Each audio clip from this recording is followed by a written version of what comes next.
Good evening, race fans, and welcome to the pre-race show for tonight's Rowdy Energy Porsche Challenge in the Season 3 Monday Night Racing Playoffs at iRacing's virtual Homestead Miami Speedway in Homestead, Florida. James Pike, the voice of Podium Esports here, alongside Kenneth Bueno. We've got Taylor Burris, Justin Prince, part of the pre-race show as per usual as well, with Brian Bauer, producer for the evening, and cameras as always provided by Dougie Beard. This is not going to be a normal pre-race show.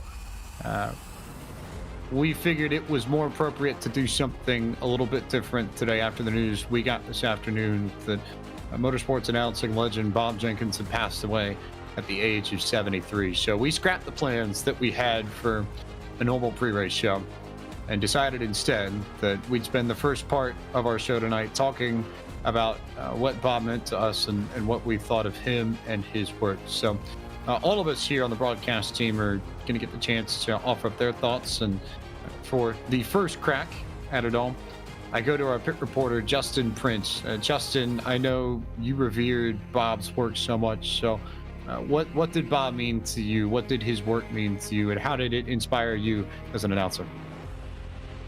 Well, in terms of the inspiration, one of the first memories I had was actually Bob Jenkins announcing the Brickyard 400 back in 2000, and watching that action just ingrained in the backdrop of that birthday party, where I remember as well growing up through the years watching motorsports and watching back in classic races.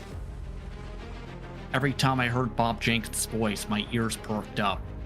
He was somebody that I revered as someone who I took notes of in terms of how he did the broadcasts, in terms of how his inflections were, his emotions, how things played out in the broadcast, and how he was able to tell the story of the race.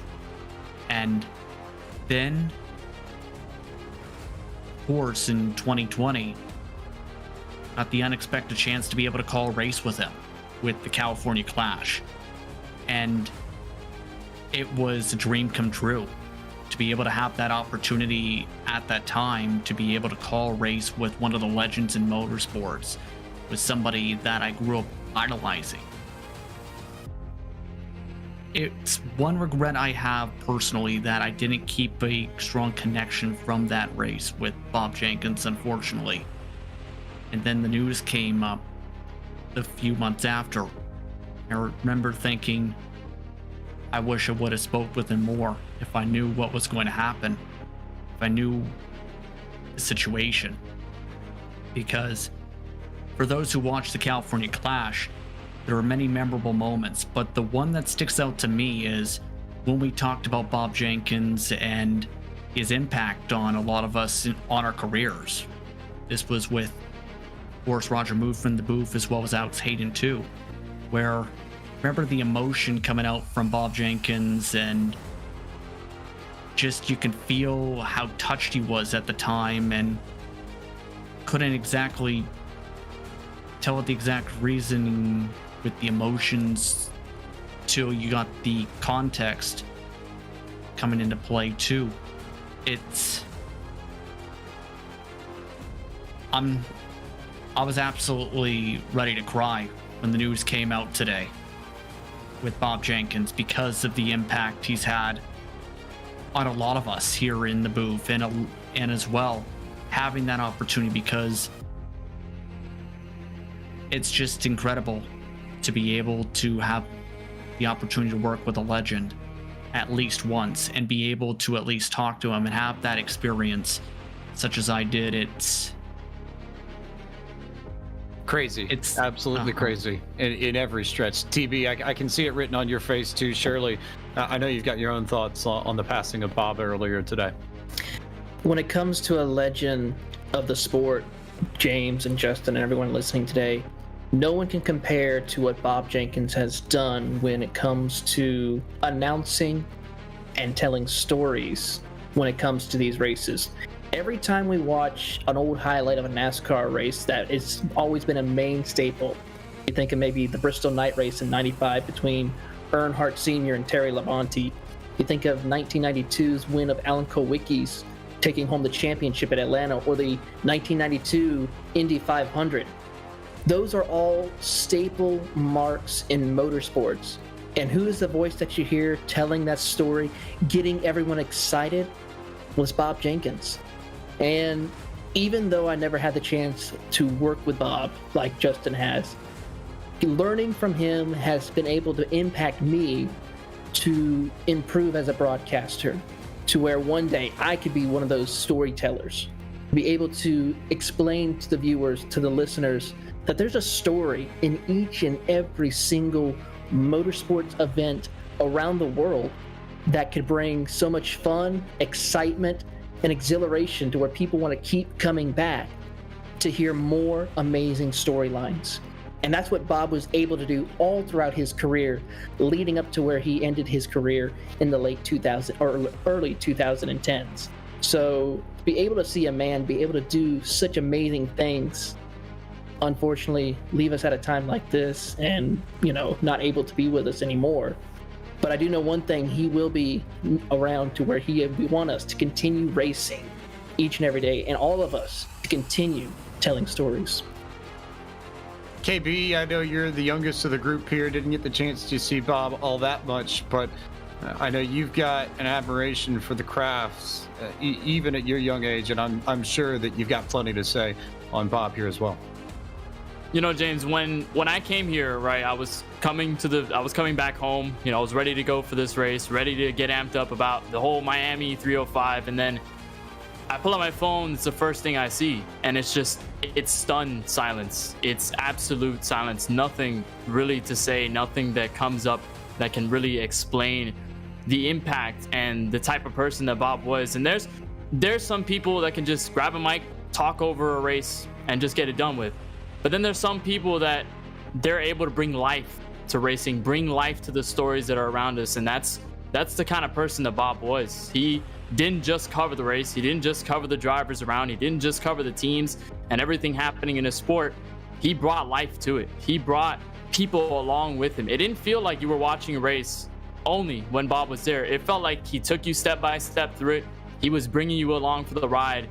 And the paramount moments that happened while Bob was calling a race, those will never be forgotten. And I know, as a younger person, I wasn't around to watch on TV, to watch it live, to watch Paul Earnhardt, Terry Labonte, the whole IndyCar split on ESPN when he was a part of it as well. But to know just how much of an impact Bob Jenkins is to not only us as broadcasters, but to racing fans, sports fans all over the world, it's something you can't replace at all. And we're gonna miss him dearly. And my thoughts are with his family. My condolences are with his family. And we know that Bob fought very hard for all of this, and he surely will be missed as a legend. I think in just trying to process this as best as I can over the past maybe 2-3 hours that we've had since the news came, I only was made aware about 5 p.m. Eastern time this evening. You think of just how far everyone here has come when, I vividly remember as a child in elementary school watching the tail end of the ESPN and ABC contract back before we had the national TV deals with Fox and NBC that started in 2001. And at that point, Bob had been leading broadcasts for, almost 20 years with Benny and Ned. And you could hear so much professionalism in every show that he did, and it came through so brilliantly. The ease at which he and that trio made it sound like they were just hanging out in the living room watching a race, like so many of us actually were. It always struck me and always stuck with me.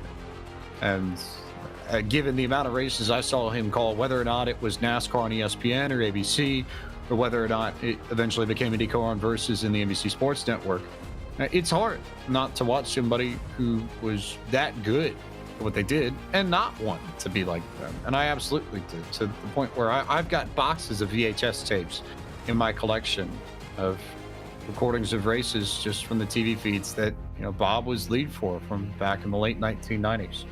So it meant a great deal to me when Bob was asked and graciously accepted the opportunity to come on and be part of Monday Night Racing last year as the peak of the pandemic hit. And even though, in the grand scheme of things, we certainly weren't the biggest race that Bob's ever done. He's done plenty of Indianapolis 500s, plenty of big-time races across the board. Bob was still just as gracious and genuine and as caring about our race, and it meant as much to him that he was doing our race as it would have been for any of the big NASCAR shows or in any 500 he was doing, which he didn't necessarily have to be, and yet he still did.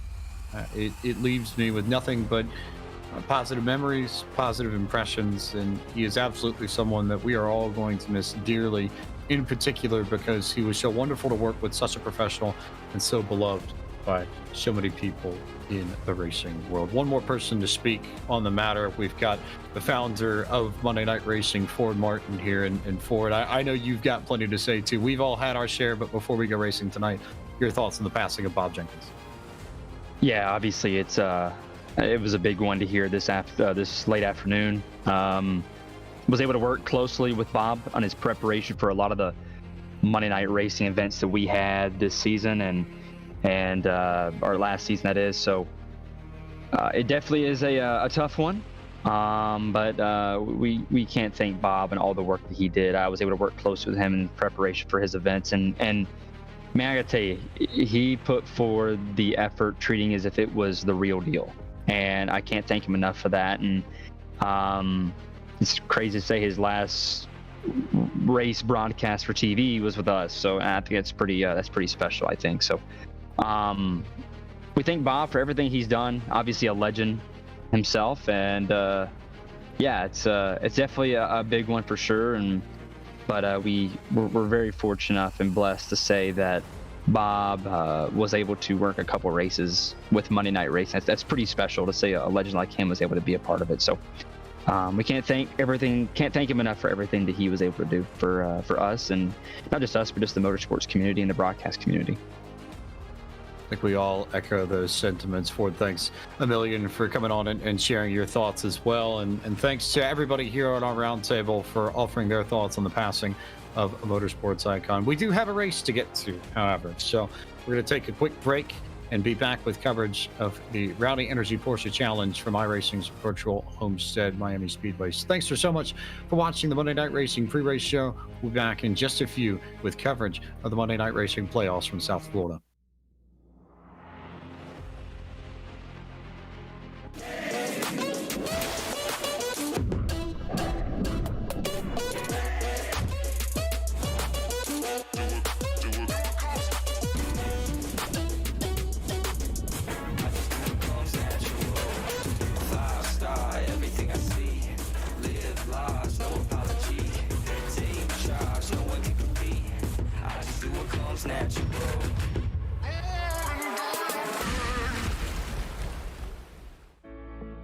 We are an industrial flooring company specializing in custom floors and drains.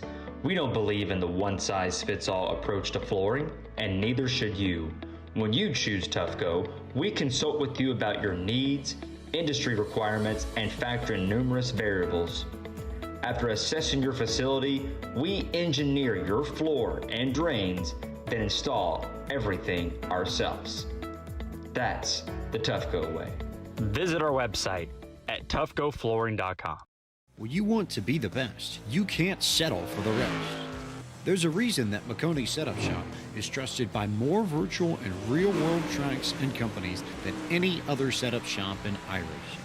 With partners such as Stafford Motor Speedway, the Nashville Fairgrounds Speedway, Five Flags Speedway, Speed 51, and more. When you want something done right, you go to the experts at Maconi Setup Shop.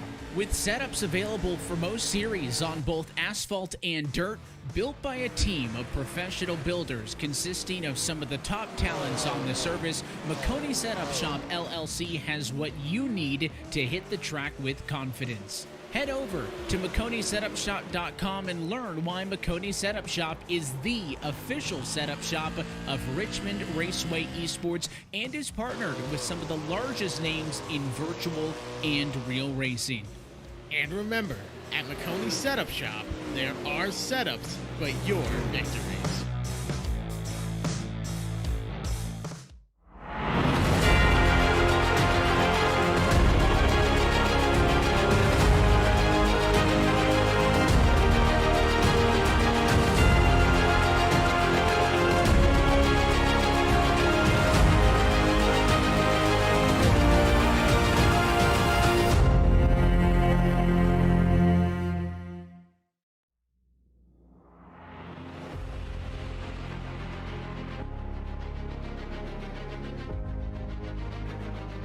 Good evening, race fans, and welcome to Podium Esports coverage of race number 13 in Season 3 and the Elimination Race in the round of 10 for the Monday Night Racing playoffs. The Rowdy Energy Porsche Challenge live tonight from iRacing's virtual Homestead Miami Speedway in Homestead, Florida.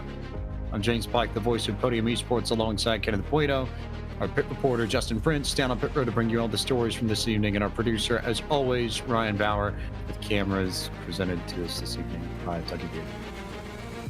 We begin tonight's broadcast of Monday Night Racing on a more somber note.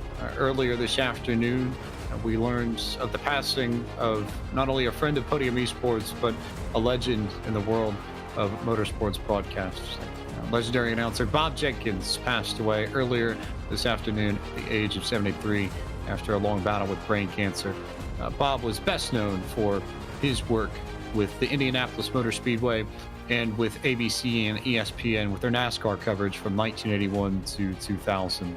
Also was able to call IndyCar races on Versus and what eventually would become the NBC Sports Network. Bob was beloved by so many in the industry, as gracious, as kind, as gentle as anyone you'd find in the paddock or the garage. And he is someone that we will unquestionably miss deeply, not only here at Podium Esports, but across the industry as well. We now call for a moment of silence to honor and to remember Bob Jenkins.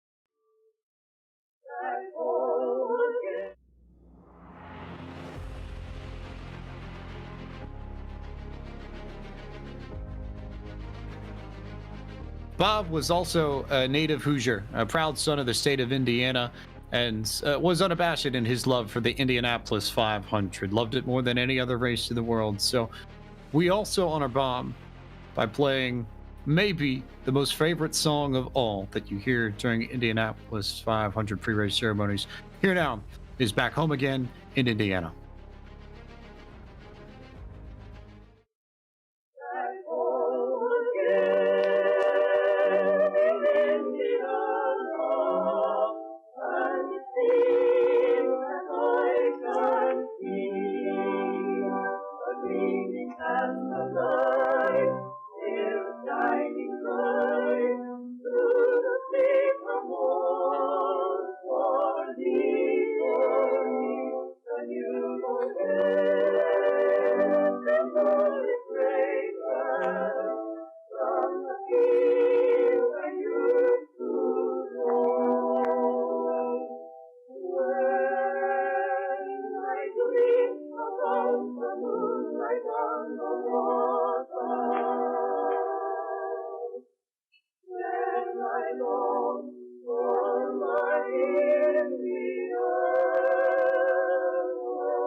Now, Bob would wait to make sure that we focus on tonight's race, and so we turn our attention now to this elimination race for the round of 10. Kenneth Bueno, Nick Sanchez, your pole sitter, with a 1 minute and 12.521 second lap, just ahead of Gabe Wood, who really found some speed from practice to qualifying. DJ Cummings, Will Rogers, David Schildhouse, and Anthony Alfredo complete the first three rows. Bigford in the 29 will line up 7th with Anders Krohn, one of the fastest ones in practice. He'll be on the outside of him. Adam Cabot and Garrett Smithley will line up row number 5 with DC's Roger Carruth, TJ Majors to the top 12. Big hitters in that group. Some back here as well. Gary Sexton, Max Kennan in the mix. Robbie Lyons also in the Monday Night Racing playoffs, as is Ford Martin, starting in 18th this evening from Homestead, Miami. Then goes Mark Rabilis, Arizona's Devin Henry to the top 20. Case Kallenbach will make his second official Monday Night Racing start alongside Michael Massey in row 11, followed by Drew Welker and Seth Eggert in the 57 to row 12. Brad Perez says if he doesn't win this race, he'll be disappointed. He comes into tonight on the outside looking in, so he'll need the win alongside Justin Malillo, Josh Slate, Mike Clay, Matt Stonek, and Brett Baldock also in the mix here to complete this out 30. Final driver in this grid, James, will be the 46 of Steven Ellis. He will be the last driver on the grid as the one who won Talladega last week. We took a look at where we are in the world courtesy of Google Earth, and we are down deep into South Florida here at the Homestead Miami Speedway. This is the B configuration of the road course that we run tonight. 2.30 miles, 3.70 kilometers. This circuit opened in 1995 as a project to rebuild the Homestead economy in the wake of the devastation that Hurricane Andrew brought to the area in 1992. Tonight we go for 75 minutes with a halfway break in the middle. There are 10 turns here at Homestead Miami. There's a competition caution midway through this race. One quick repair. It's fixed setups these drivers are using with 70% fuel tanks and 3 sets of tires available to our drivers in the pits. For late breaking stories from pit road, we go to Justin Prince. Well, for Brad Perez, one of the main things that's been a talking point from him has been him making a start in the ARCA Menard series. Of course, that taking place at Watkins Glen International, where it ended up being an experience of a lifetime for me to describe, but everyone's help and support. And it straight drove him to tears, a memory he'll never forget. But one thing to note, he did not make it to the starting grid tonight, James, as he is in New York City at his aunt and uncle's house in Far Rockaway. He had a wheel set up on a coffee table, borrowing said wheel from Kyle Riley, one of his friends, along with his pedals. A tough break for Brad Perez. Not how I think he wanted this thing to play out, especially since he had high expectations to be a lock for the next round. And high hopes as well. He was one of the fastest drivers of the past few weeks and knows this track better than anybody. He's a South Florida native, comes out of Hollywood, so a tough break if he doesn't even get the chance to run here tonight and have a chance to make it into the round of 7 in the Monday Night Racing playoffs. Just so you're aware, coming into this evening, as you take a look at some of the weather conditions, it is Cabot, Kennan, Caruth, Cummings, Smithley, Schildhouse, and Stallneck that are in as it stands. Perez, Ford Martin, and Robbie Lyons all there on the edge with the 41 of Matt Stallneck also hanging in. It's going to be a very tight battle towards the edge, but at the end of the night, Kenneth Bueno, we're going to find out which 7 drivers advance and will be competing for the 4 spots in the championship race at the end of season 3. It's going to be a close one here, James, and I think over the course of the past couple of weeks, we said Talladega last week has been part of this wild card round, and this track, this configuration is no different. You have bring the Porsche 911 RSRs at a Roval like Homestead Miami. It's a complete curveball to what we've been used to seeing in Monday Night Racing. So just like Talladega, expect the unexpected going into tonight. It's our last road course race of the season in season 3 of Monday Night Racing, and a little bit of fun here from our friends at Rowdy Energy too as we get set to bring the energy from South Florida. Barney the flag man will wait for his moment, wave the green flag, and we are underway with the Rowdy Energy Porsche Challenge at iRacing's virtual Homestead Miami Speedway. Trouble already in the first turn before we even get going. David Schildhouse goes around before they get to turn 1, and that's a big one, Kenneth Bueno, because Schildhouse was the fastest man in practice earlier this evening. He was, and now he's going to lose a bunch of track position, but even more pileups happening out of turn 2. Another car goes around. This time it was one of the white, red, and blue machines. He gets turned, but it seems as though everybody's okay. That's going to lose them even more time. A couple of drivers about 2-3 wide in the first opening corners. Remember, here, James, at a track like Homestead Miami, this road course is very narrow, very tight. Another car goes around. That's Will Rogers. Will Rogers in trouble, one of the fastest drivers on road courses here in Monday Night Racing, so he goes sideways. But again, remember, as you see the replay on your screens of the opening few corners and the calamity that ensued, we do have a competition caution. We do have the ability to bunch this field back up, and they will get one more shot at trying to make it from back to front if they need it. But as it stands, it's another South Floridian, Nick Sanchez, that leads this field as they complete the first lap. You saw the replay there. to turn one. It's a hard braking zone. That's a place that a lot of these drivers, James, are going to have to get accustomed to over the course of this next hour and 15 or so minutes, especially when you're going down the long front straightaway. You are the momentum going into NASCAR 3 and 4, and then all of a sudden you have to make that little left kink and then hard braking zone into that sharp left-hander as you ride on board with Shieldhouse. There's the damage, or actually no damage you can see. That's the hood vents rather, but that entrance to turn one, very steep, very, very narrow as well. So you really have to nail the execution going into this first section of the course. You're on board with DJ Cummings for Crypto Autosport. He's running in the third, ahead of Caruth and Smithley to your top 5 so far. Calamity all over the place and lots of things being said back in the pack. Justin, Prince, what are the drivers in mid-pack saying about what they saw in those first few laps? Well, for David Shieldhouse, it's nice and calm for him from his perspective, where he's saying, "We'll be all right, don't worry, we'll be back, law and race." Then you have drivers like Roger Caruth, who gained a lot of positions as a result of all the trouble, where he started losing his mind and saying, "Eat it up." He was celebrating as he charged his way from 11th to 4th in the span of a lap after dodging all the incidents. And he is pumped up from his perspective.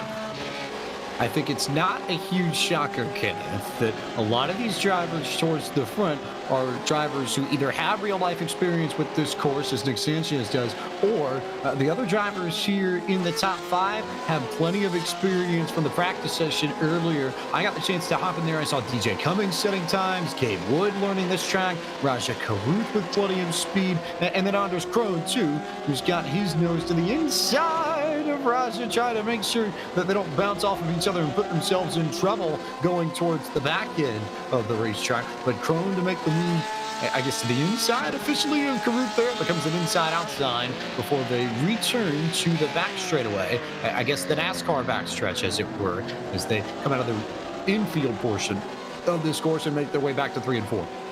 And like you mentioned about the practice, James, that's just a dedication that you need to have if you want to continue to be competitive in the playoffs. And again, very different scenario here with Monday Night Racing compared to a lot of other leagues. You don't run the same cars. You don't run the same tracks. You're running different vehicles every single week with different tracks and each and every week as well. So you have to put into practice if you're not familiar with 1, the racetrack, or 2, the cars. With the way the Porsche 911 RSRs work, if some of these guys maybe did not have experience via maybe endurance races through iRacing or maybe just other instances where they use this car, they're going to have to put in the time, the effort to make sure that they can keep it on the track and they can be relatively quick. That's going to be the difference between making the playoffs, continuing through the round of 7, or falling out of the points. As Brad Perez, he's going to come out of pit road. And as Justin mentioned, to start this race, he did not actually start on the grid. So he's kind of behind the 8 ball. Good news for him is that he's on track. He's trying to get things paced up, and we're going to have a competition caution anyway to set the field together.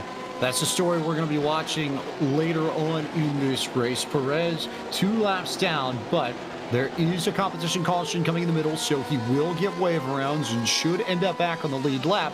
And then he will have approximately 30 minutes to save his playoff chances and potentially bump somebody else out of the playoffs. And he has been so confident in his approach to this track and his thoughts on what's going to happen here. Has said on multiple occasions, if I don't win this race, I am going to be disappointed. So this is a big-time opportunity for Perez to put his money where his mouth is after he had a huge week with his ARCA debut at Watkins Glen last Friday night.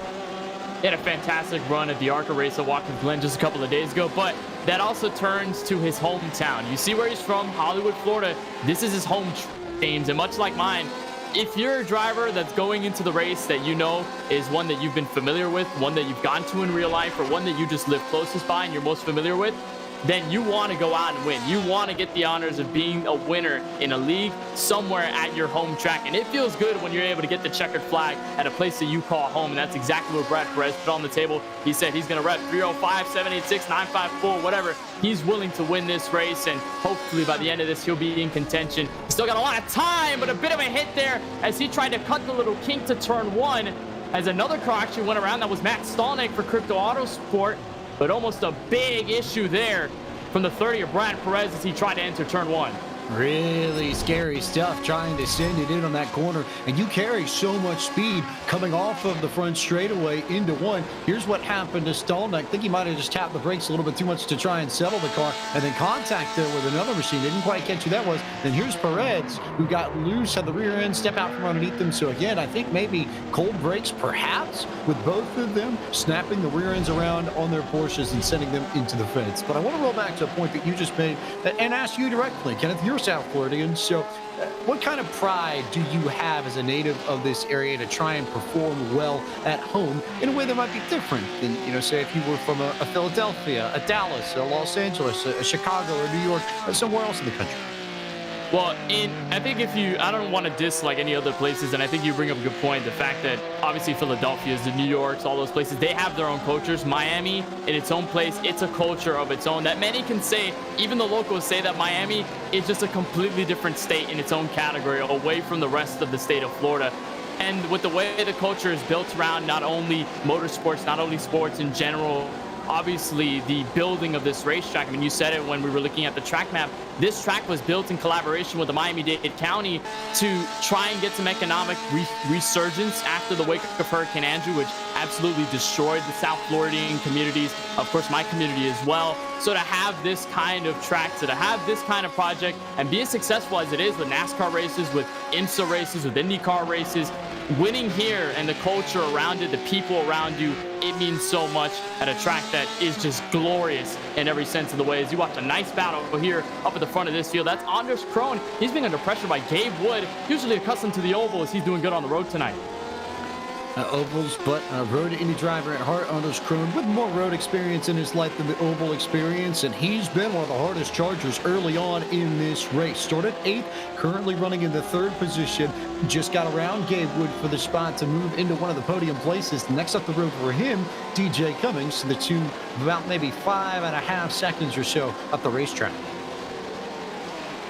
And you see it right there, Wood just trying to maximize the entrance, and you're going to see it over the course of the next hour, and already even through the first couple of corners, just how tough this track is really to navigate, because obviously this is one of the most unchanged parts of the Homestead of Miami Speedway when they had it as kind of the Indianapolis Motor Speedway configuration on the oval. They had this road course ever since the beginning, and this road course in the infield is very tight just because of the space that it has. You go for turn 1 like I mentioned, then you go for the next couple of corners, some of them sweeping, and then you get a long straight to a very tight hairpin before you finally exit the back straightaway and come out of there. As you see a nice pass there for position, especially to the top 10, top 15. We're seeing that so much here tonight, and already drivers are maximizing the tightness of this racetrack to their advantage. That was Garrett Smithley who got past.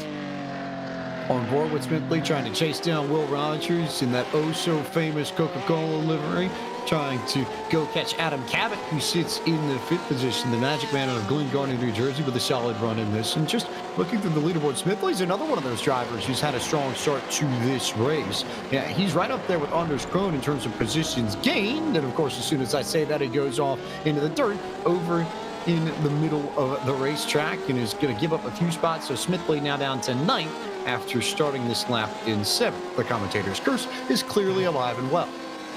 It is clear. It is alive. It never goes away, even if you think it's gone. But Smithley, you said a good start to this race so far. Still rather well. He's in the top 10. So for a race like this, for this kind of combo, he's doing well in his own right. And remember, he had a very strong start to the entire playoffs. He swept the first 2 races at Las Vegas and Nashville Speedway. Did well, kind of, to survive at Talladega, although pretty much everybody was cursed by the Talladega chaos that comes with it. But then going into this race, he's got a couple of points on his shoulder to give himself that kind of cushion. So it's a good thing that Smithley is just going to try and execute here tonight and just survive, especially given the wins that he got earlier. As they continue to work around, one driver who did not have the greatest of starts was Scottsdale, Arizona's David Schildhouse. And Justin Prince, I think some drivers will be rattled, but at least from what you've heard, it sounds like David's a little bit more calm and comfortable than somebody in his position would normally be. Yes, indeed. For those who do not know, David Schildhouse streams his perspective on his Twitch channel. And with that, he's currently emphasizing to his viewers at the moment that we're going to be just fine, chat. We're going to be just fine. If anything, he's focused on trying to get the draft off other cars. He told me this is a track he's ran once, and that was with the NASCAR Xfinity car but he considered it a fun course with a nice balance of speed and technical sections. And he also emphasized his expectation was to do whatever he needed to do in order to advance to the next round. Anything short of that is a failure. So he is currently accomplishing his goal based on the live points of trying to keep himself inside that top 7. You see that points battle to the right-hand side of your screen. Showdown's currently 19 points clear of the cutoff. That's helped by the fact that Ford Martin and Brad Perez have had struggles in this race. Perez out of his race car as it stands. He's not left the race, but he is out of the car, and it may be curtains on his playoff shot. Ford Martin's got damage, but he's hanging in one lap down. You would imagine that Ford will probably take the faster pair and then try and work his way back up to the field in the second half of this race. But then again, that's what the competition caution sets you up for. In this stretch, Kenneth Bueno, I think best case scenario, you don't tear up the car, you make sure it's still in one piece, you save a little bit of your car for later on, but it gives you 35 minutes or so to figure out what this track is like in race conditions and what you can or maybe can't expect out of it once we progress into the later stages. And that's the magic that practice nor qualifying can give you. You run with these cars sometimes, but you don't know what it's going to be like in the race until you finally get there. And speaking of which, obviously the practice session was a little bit earlier in the day, so the track was a little bit hotter, and the sun was kind of blaring more on the Homestead Miami Speedway than it is right now. It's kind of in a sunset motion right now. We're most likely going to finish this race either in the nighttime or just as the lights are about to flicker on. So you make a good there. It is a good opportunity for these guys within the first 30 or so minutes to kind of get a handle of what these cars are like, where everybody is, where you gauge up comparison to them, and then obviously by the time you get to halfway, you make your adjustments, you make your fixes, and then you can move on from there. Kind of give yourself a fresh start. And we made the same point a little bit earlier in this season with the Mazda Miatas at Lime Rock, right? We had the same competition caution in the middle of the race, so at that point the drivers were given a shot to either come down pit road, get some things fixed, get things changed, get things adjusted to their liking, and then they can push out of that second half and be able to move on, be able to do a little bit better, gain some track position as you ride on board. Juan Katz, who started 12th, he's actually gaining a good amount of spots. The NHRA driver, he's up to 7th. Ron Cap strikes me within this race as one of those drivers who's just sort of slowly creeped his way up after his big win a few weeks ago in NHRA funny car competition, but he's slowly and steadily picked up time as the day has gone on. He was not fast in practice by any stretch of the imagination as you look at Anthony Alfredo and TJ Majors battling with one another, but Caps was able to figure this out pretty well, and it just seems like there's a steady pace here. A lot of his laps have been in the low 114s, which isn't necessarily the fastest number you're going to find on this racetrack, but it's a good consistent race pace, and if you can hit low 114s, you might not necessarily be the fastest driver on track, but you're going to put yourself in a good position to finish well, and that to me is exactly what I think Ron Capps is shooting for tonight. And that's what a lot of the other playoff drivers are shooting for tonight as well. They just want to survive. They want to get this over with, especially if it's not something they're really accustomed to, something they really like, and just grab the points, get out of here, go for the 1987s at Darlington, go for the Xfinity cars at Auto Club, and then move on from there as you ride on board. Just in the midst of this field, James, we're starting to see a lot of lap traffic coming to play. I wasn't expecting lap traffic to be such a big issue early on in this event, especially through the first 15 minutes or so. But to see it happening already in full effect kind of gives me a concern about what other drivers in the midfield are going to do, whether there's going to be miscommunication in braking zones and turning points, where that's going to file out. As you see Gary Sexton, he's in the middle of kind of a long line of cars as well. That's going to be a very interesting point, especially through the next so minutes when we get to halfway. Still have a little bit of time here as they get halfway, and you see just how tough it is to get into turn 8 as we go on board a little bit further back in the field. This is with Gary Sexton and how tough that braking zone is. It'll be very difficult for drivers to maintain their cars and keep them from locking up there. That's one of the hardest braking zones, if not the outright most difficult braking zone we have on the racetrack. Remind you that tonight's race is brought to you by our friends at Rowdy Energy, a better-for-you product specifically formulated for those who need to accomplish any challenge thrown their way. Rowdy Energy seeks to support those that embody a spirit of high performance, including the weekend warrior, the superhero mom, the ambitious college student, and those in uniform. Rowdy Energy is currently available in 7 flavors, including 5 sugar-free options that are keto certified. And for more information, you can visit their website at www.rowdyenergy.com. More action coming your way in the Rowdy Energy Porsche Challenge at Homestead Miami Speedway. Don't go anywhere as we close out the round of 10 of the Monday Night Racing playoffs on Podium Esports. There's a place where fire and flavor are celebrated, where grilling traditions and new techniques are perfected. Here in Big Green Egg Country, you can grill it, roast it, smoke it, or bake it. It's the most versatile grill you'll ever own. Simple to light, easy to use, comes with a free lifetime warranty. Have it delivered to your door by a certified dealer in your community and start enjoying the ultimate cooking experience. Shop online for home delivery at biggreenegg.com. That's biggreenegg.com.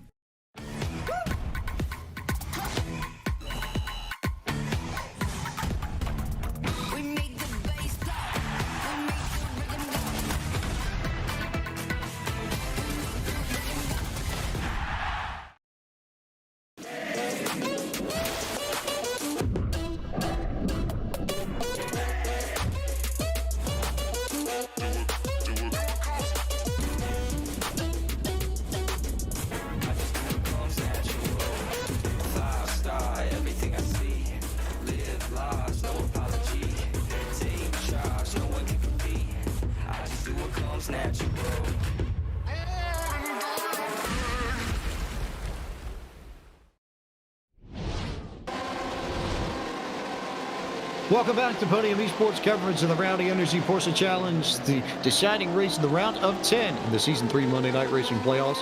James Blank, Kenneth Bueno, Justin Prince down on pit road, and Ryan Bauer producing all the shots you're seeing this evening with cameras provided by Dougie Beard as we are live from iRacing's virtual Homestead Miami Speedway Roval in Homestead, Florida. Anders Krohn, we go on board with as he continues to reel in DJ Cummings. The gap was 5.5 seconds. It's now down to 3.8 as he works around some of the tighter battles in this race. And actually, I take it back. It's 3.8 seconds to the leader. It's now, half a second between these two as they get ready to put on a show for P3. Last time by, Krohn was a half second faster than Cummings when they hit the stopwatch. It's been rather close between these two, and we've kind of seen the opposite story with Gabe Wood. We saw Gabe Wood kind of hunting down Anders Krohn to start this race when the tires are fresh. Tires were cold, and now as the run progresses, Krohn using that road experience, he's been a little bit faster the last couple times around as the track has cooled, and that's pushed Gabe Wood a little bit further back. He's still in P4, so no harm, no foul. He's kind of running his own race, but for Anders Krohn, he's kind of out of sight as he goes underneath DJ Cummings. Entrance of turn 1, textbook move in NASCAR 3 and 4 to set this up for the first corner. Anders Krohn move him to second. Possible charge to Nick Sanchez if he can catch up. Also note, Brad Perez is back out on the racetrack. I don't know if he's going to get the waiver rounds he needs to be in contention. That'll be one for race control to sort out, but he is running now. Is out of fast repairs, but is indeed running here and does potentially have a shot to make this all happen at the end anyway. We'll just have to see how it pans out for him as Anthony Alfredo goes to the inside and then loses it right around TJ Majors. That was an aggressive move there, right on the curbs coming off of the front straightaway, and you can make something like that work, but more often than not, Kenneth Bueno, you end up unsettling the car, especially as you decelerate and Alfredo goes around over into the grass. And we saw it with multiple of the cars. I can recall Devin Henry getting into issues. I can recall, obviously, Brad Perez. We saw it a little bit earlier. Here's a look at the replay. Alfredo just trying to go underneath, tried to dive it, made the space, so it seemed okay. But with the way these cars are so fragile, you hit those bumps in the curb, and it completely unsettles the car. Already shifted it to the left before he can even realize it, and then tried to save the car.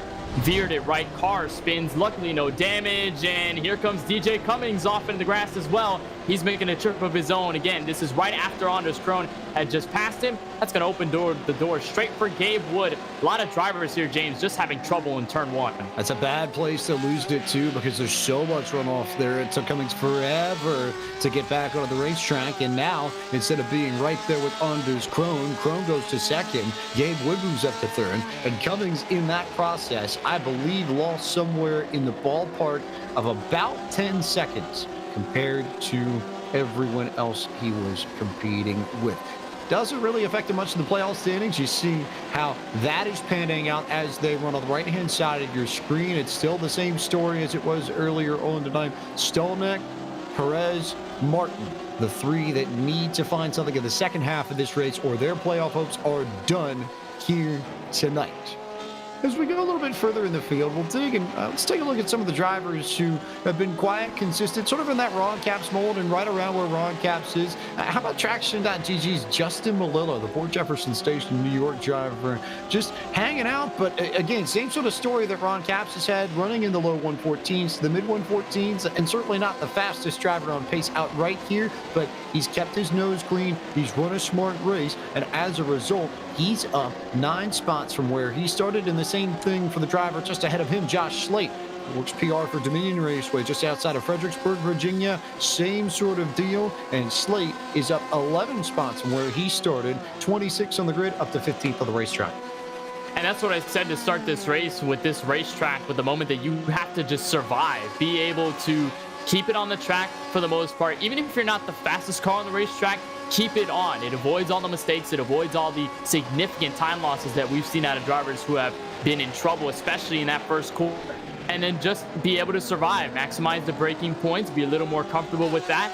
And as you move in, just surviving gets you more than 10 spots on the racetrack. We kind of saw the same thing with Talladega in the form of wrecks. Tonight, it's in the form of just mistakes. And that's what we've seen both Malillo and Slade do. A great job by both of them to keep it on the track and gain those positions in the midfield.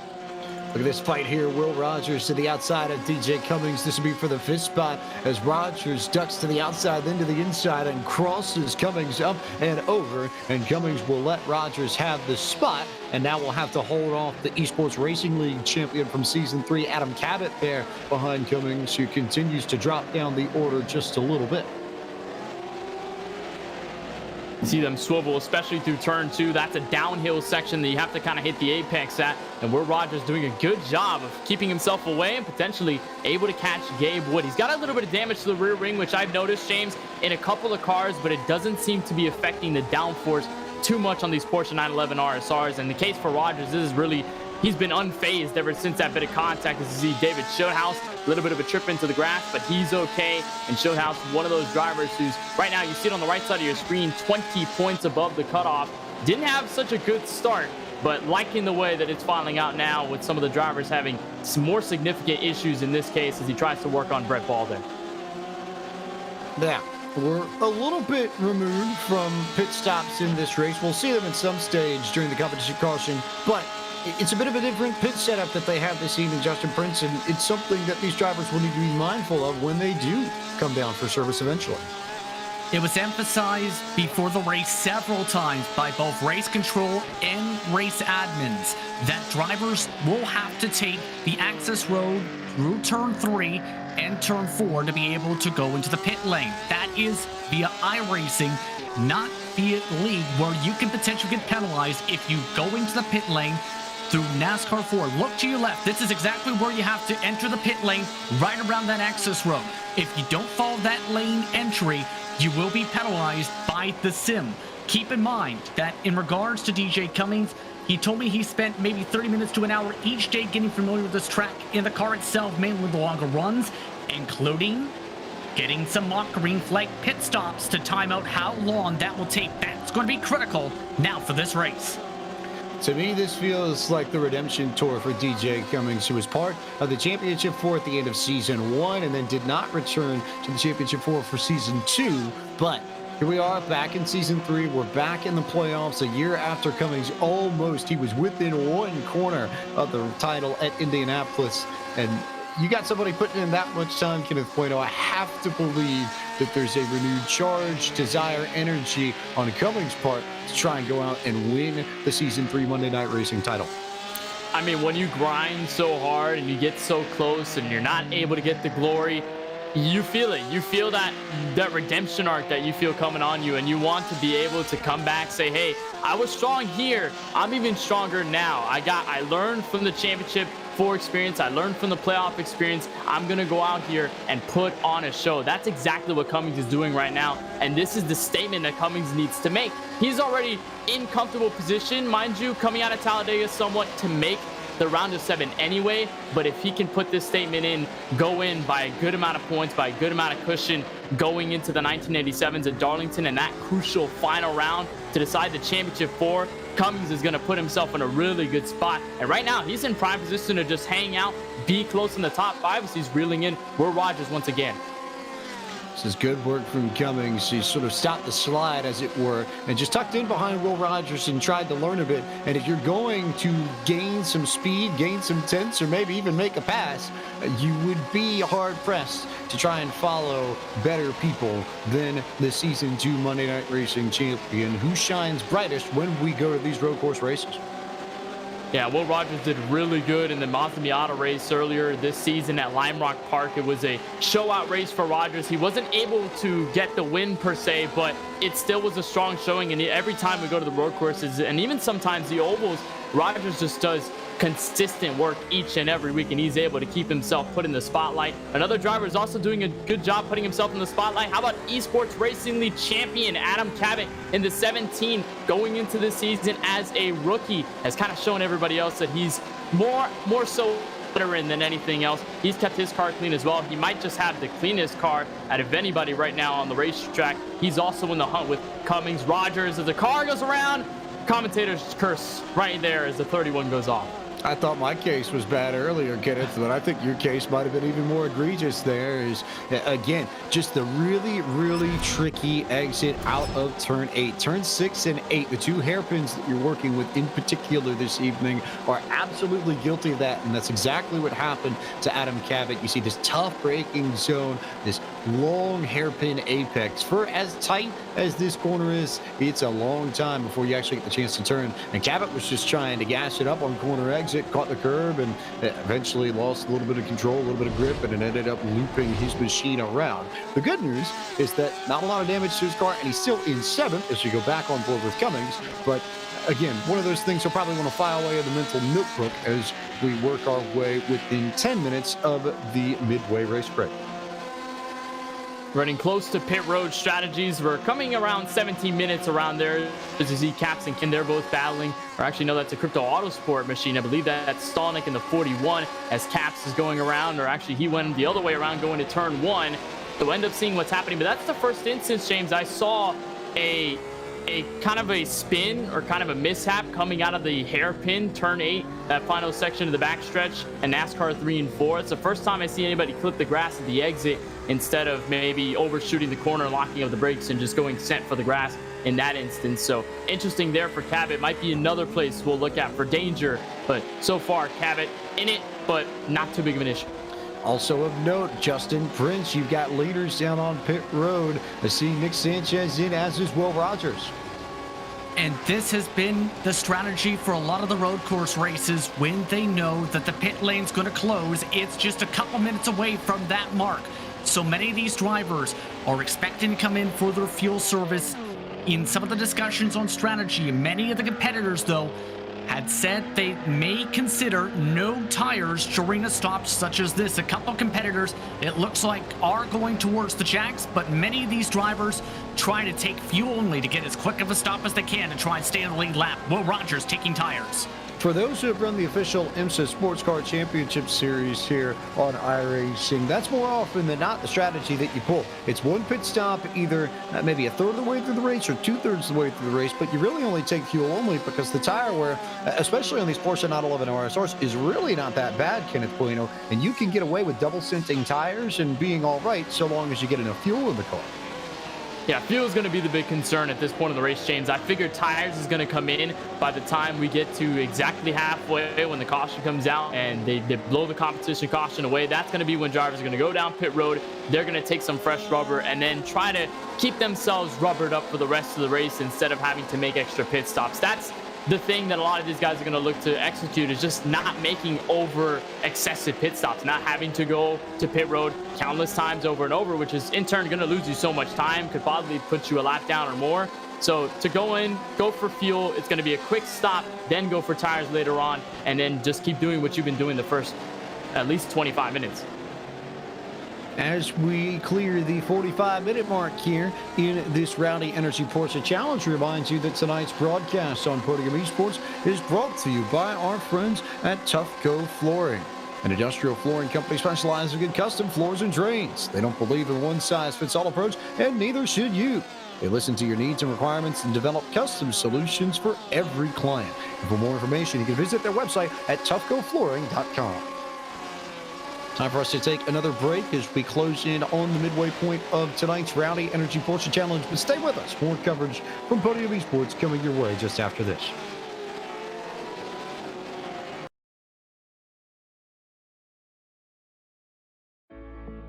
We are an industrial flooring company specializing in custom floors and drains. We don't believe in the one-size-fits-all approach to flooring, and neither should you. When you choose Tufco, we consult with you about your needs, industry requirements, and factor in numerous variables. After assessing your facility, we engineer your floor and drains, then install everything ourselves. That's the Tufco way. Visit our website at tufcoflooring.com. When you want to be the best, you can't settle for the rest. There's a reason that Maconi Setup Shop is trusted by more virtual and real-world tracks and companies than any other setup shop in iRacing. With partners such as Stafford Motor Speedway, the Nashville Fairgrounds Speedway, Five Flag Speedway, Speed 51, and more. When you want something done right, you go to the experts at Maconi Setup Shop. With setups available for most series on both asphalt and dirt, built by a team of professional builders consisting of some of the top talents on the service, Maconi Setup Shop LLC has what you need to hit the track with confidence. Head over to MaconiSetupShop.com and learn why Maconi Setup Shop is the official setup shop of Richmond Raceway Esports and is partnered with some of the largest names in virtual and real racing. And remember, at Maconi Setup Shop, there are setups, but your victories.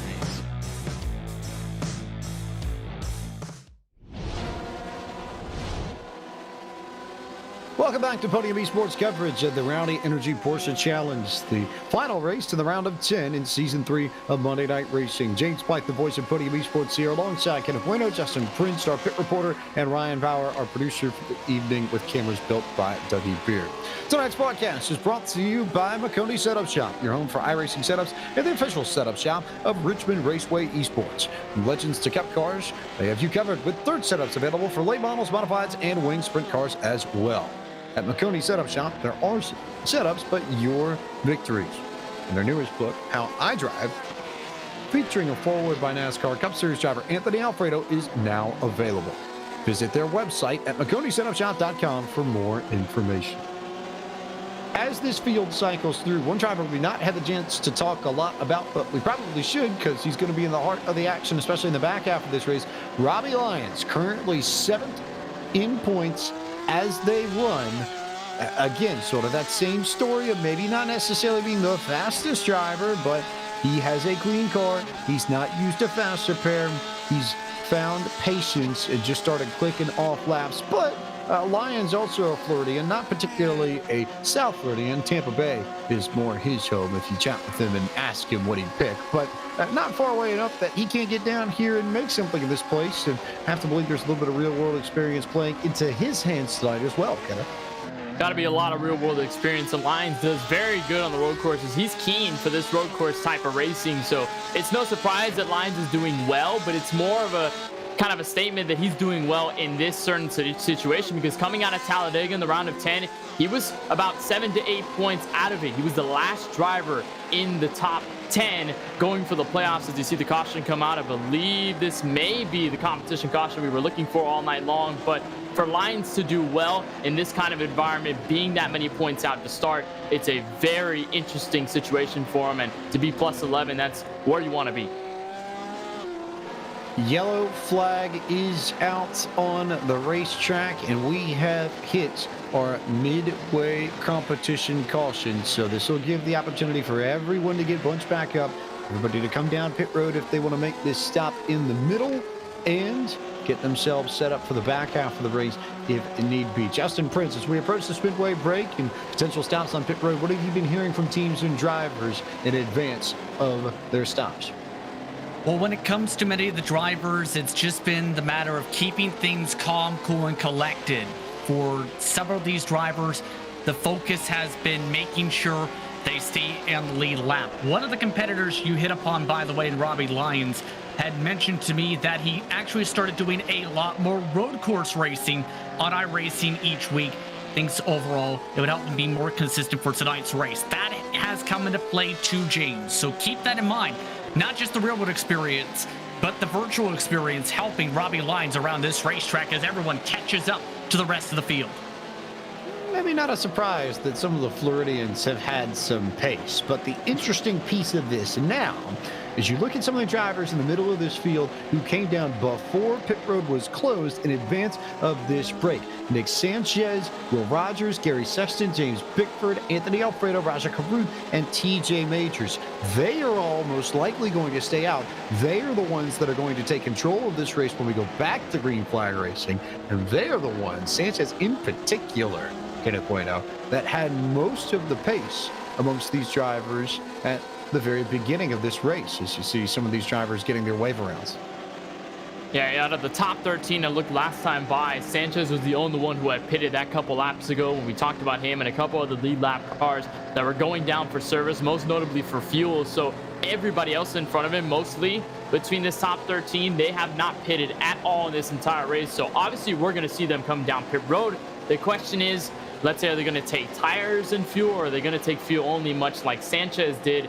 And obviously what Sanchez is going to do, whether he's going to stay out or whether he may join them. They've got sets left. He's got opportunities to put tires on the car if he wants to, so it won't hurt him dramatically. It'll just be kind of the trade-off that he'll look after when these guys inevitably go down pit road, as you'll see everybody sling all the way to the turn 3 entrance, and that access road, that's where you have to go if you want to enter pit road safely. You're seeing some of these cars to the outside of our leaders who are coming down pit road for service. Those are cars that are getting the wave around that were already a lap down when this yellow flag came out. Not quite sure where race control is going to go with the wave arounds. My guess is that everyone up to Drew Welker in 27 will be waved back on the lead lap. But for the rest of the field, Justin Prince, it is time for service, and it is time for most of our top 10 to come down pit road.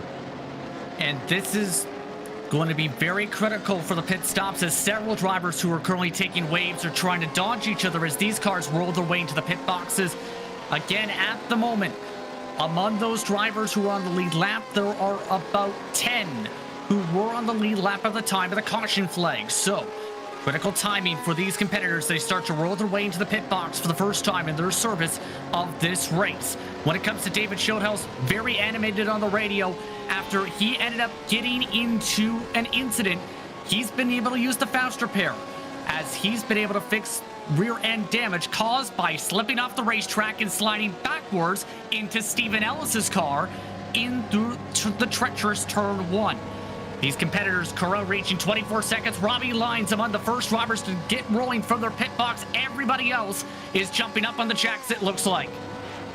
So Lyons most likely, and just looking at data from pit road, I believe did go fuel only. Everybody else decided to take tires in addition to fuel, but Lyons is going to try and double stimp these tires to lock down a spot in the round of 7. That's a big call for the driver of the number 19 machine, Kenneth.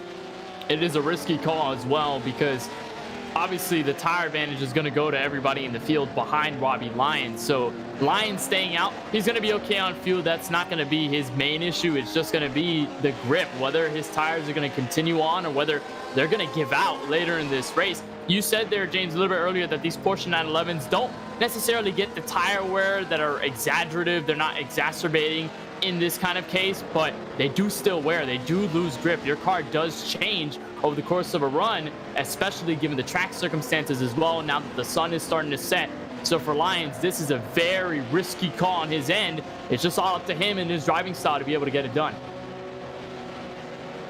So Lyons goes fuel only, and indeed everybody else who came down pit road cycled up towards the front for the most part. Rogers and Sanchez and company up near the front.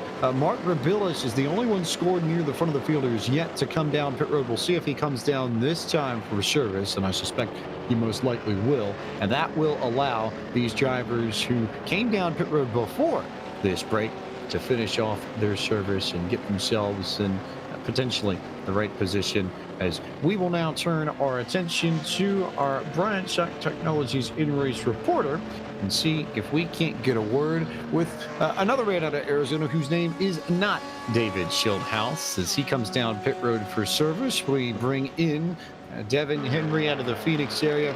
And Devin, I think we'd be remiss on a night like this. Yes, you do have a race to worry about here, but you being a broadcaster, being an announcer yourself with the MPI Cup Series, I have to believe that the passing of Bob Jenkins has probably hit you pretty profoundly in the last few hours, just as it has us. Yeah, and I've been able to kind of think about it and hear all just the spectacular things everyone said back in the pre-race show. And one thing that always comes back to me somehow is, James, you know how cutthroat and how difficult this industry is, and how at some point it feels like some of the people around you are rivals in what you're trying to obtain. And when you think about Bob Jenkins, and I think I had a different view of him than other people, because I remember him as the guy that I would watch with the USAC racing on ESPN. That was my introduction to Bob Jenkins, and he was one of those guys, from what I hear at least, because I didn't have the pleasure of meeting him like so of the guys in this league did. Everything that you hear about him is just how good of a person he was. And even in this industry where it's so cutthroat and everything is about getting better, being better than the next guy, fighting for jobs in an industry that has so few openings, really, it's just being a decent person and loving life, loving what you're doing, and loving the people around you. And one thing that I get specifically from this league is you meet a lot of people in the media industry who are very, very close to what you want to do. And sometimes you might see those people as rivals, but I mean, the reason why I'm here tonight and I'm sucking so bad because I have no idea what I'm doing, it's because of the people here. The people in this league, the people that I have the pleasure of hanging out in this Discord room with. And when I think of Bob Jenkins, I remember that at the end of the day, you want that dream, you want that goal more than anything else in the world, but enjoy the ride along the way and just love people, love those around you, and I think that's when it comes to people like Bob Jenkins, that's what I'm going to take away most. It's not the calls, it's not what he did on the mic, it's not even his career, it's who he was as a person and how you should embody that in his everyday life. I'm not even going to attempt to try and back that up because it was so well said. Now, so far as your race goes, how has it been for you in this first half, and what do you expect to try and accomplish in the second half? I tell you what, James, I'm in 21st, and I cannot be more elated. If I get a top 20 in this thing, I will be so jubilant because I have no idea what I'm doing in this car. I'm an oval guy far more than anything else. I don't have that road course experience. I don't have that sport car experience. I mean, I've been in this car before hopping in the session tonight, but still being an oval guy and understanding how hard you can really rip this wheel around, how hard you can get on the brakes without it wanting to spin out and just be absolutely demonic to you. I'm still kind of learning the ropes. I just want to keep learning those ropes, and I guess the goal outside of a top 20 is do my best to not get lapped in the second half of this race. Seems like a fair enough goal to me. Devin, thanks as always for the time, and best of luck to you in the second half of this race, and we'll look forward to seeing you on the MPI Cup Series broadcast, or rather the SimMass Cup Series powered by MPI broadcast on Sunday night. Yes, sir. Thank you, James. And of course, it's great to be driving tonight for Bob Jenkins. I know a lot of guys in this league are, so again, and thank you to him and what he was able to give us, regardless of how much he thought that he was the show and how great of a guy he was. But yeah, thanks again, James. Have fun, guys. This is gonna be wild. Certainly do believe it will be. And also of note, we haven't had the chance to feature him too much, but we should call attention to Stephen Ellis, who usually is running the fall Arabic touring colors, and there's a little bit more red on his machine, but tonight a special paint scheme, a special livery for Ellis, which says it all, I think, Kenneth. Thank you, Bob, for all of the service that he gave to the motorsports industry. Seems very fitting that we certainly have one person who really does understand the significance and was so gracious and willing to put that on his car the same way Bob was so gracious and willing to serve all of us.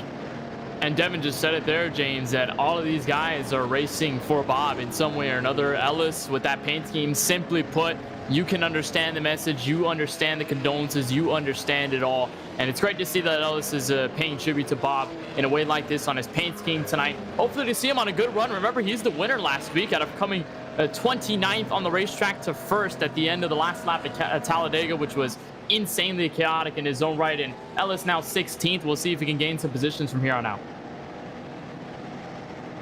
Ellis trying to go back-to-back in as many weeks and do that for the first time, I think, this season since Garrett Smithley did it a few weeks ago. But this is one of only many races you'll see in the world of podium esports and iRacing over the course of the next few weeks. It's tomorrow night. We've got Operation eMotorsport coming your way from WeatherTech Raceway, Laguna Seca. You'll see coverage of that race on their YouTube channel at 8 p.m. Eastern Time. Then Wednesday night, the qualifying race for the Retro 500. Qualifying race number 2 of 4, featuring the 1987 Chevrolet Monte Carlo and Ford Thunderbird at Darlington Raceway. That broadcast will be at 9 p.m. on the Podium Esports Twitch channel, and you can hop on to podiumesports.com/retro500, or if you're watching on the Podium 2 Twitch channel, use the chat command !retro500 in order to pull up more information on that race and find out how you can get involved and potentially go chasing the $500 prize that will go to the winner of the feature race on Labor Day proper, September 6th.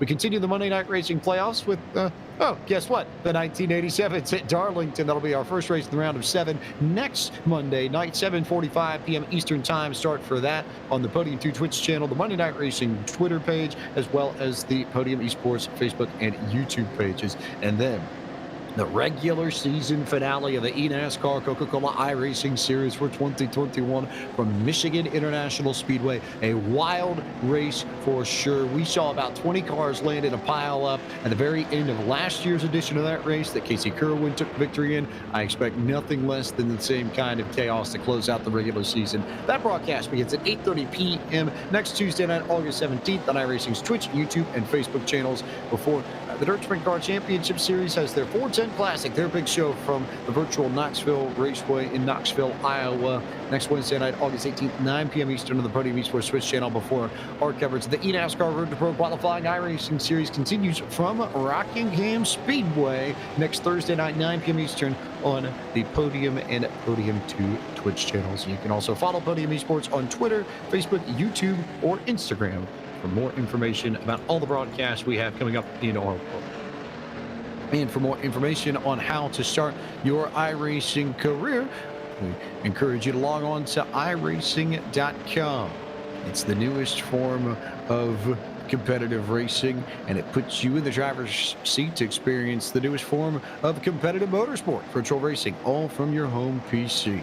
You race virtually in Australian supercars, IndyCar, IMSA, NASCAR, the World of Outlaws, and more. And with over 170,000 drivers on the service and over 90 laser scan tracks and cars to choose from, iRacing is your portal to the racing world. Get on track today at iRacing.com.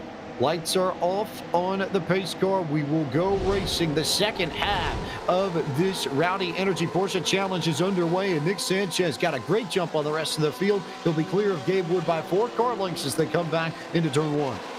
Not only a good start for the leader, Nick Sanchez, but a good start for that inside line. That's what allowed Gabe Wood to sneak in turn 1 for a second. This time around, doesn't seem to be any significant issues, and as soon as I say that, 2 cars go around. That's Crone and DJ Cummings. Cummings is able to spin it back around and keep it straight. But as for Crone, he suffers the worst end of it all. Some damage on his Porsche 911. More cars spinning at the exit of turn 2. And like turn 1, lap 1, this time around, it is the same chaotic issue.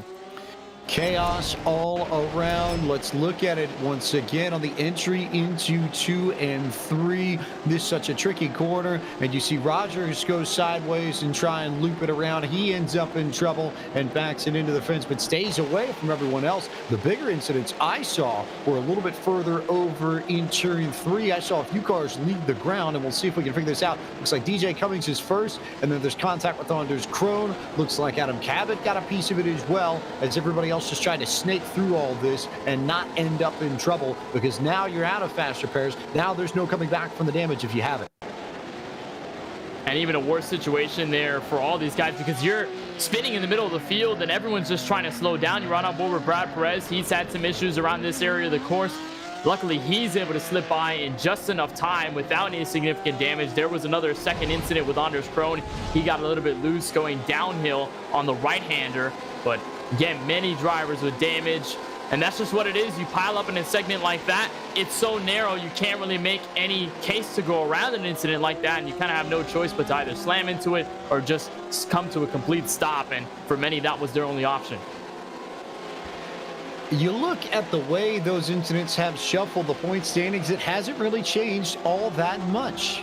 And that's largely in part because Robbie Lyons is having a fantastic run as everybody else wrecked a little bit further back. Lyons restarted up near the front of this field, and he currently is in the 3rd spot. He's 11 points clear of Ford Martin, who runs in 15th and would, I believe, effectively need to get up to just about 3rd or 4th in this race just to draw it even with Robbie Lyons on points. So there's work for Ford Martin to do, and he's going up against the native Floridian to try and get that last spot in the round of 7. Same for Matt Stolnick and same for Brad Perez. Perez, though, in deep trouble. He's 5 laps down, got some of those laps back on the wave around, but just struggled in that opening stint, and I think ended up looping himself around so much that he might have spun himself out of contention for the Season 3 title. An unfortunate end probably to the playoff run of the driver of the number 30 car for TobyChristie.com.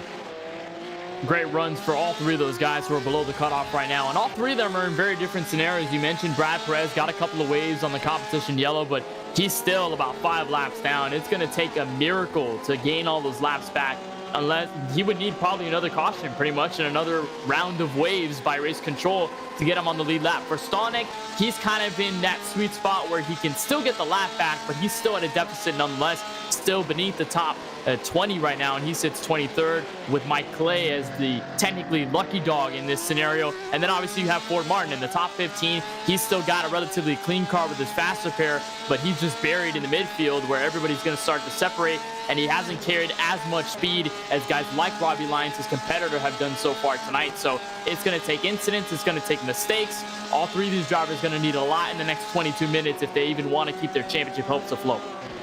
Going to need a lot to try and run down Nick Sanchez, the Miami, Florida native, who has been faster than everybody else. He was a full half second up on Gabe Wood that last time by. The only person in this field to run in the 112s as Wood continues to try and chase him down. Wood was the only person who was within the 113 twos, shall we say.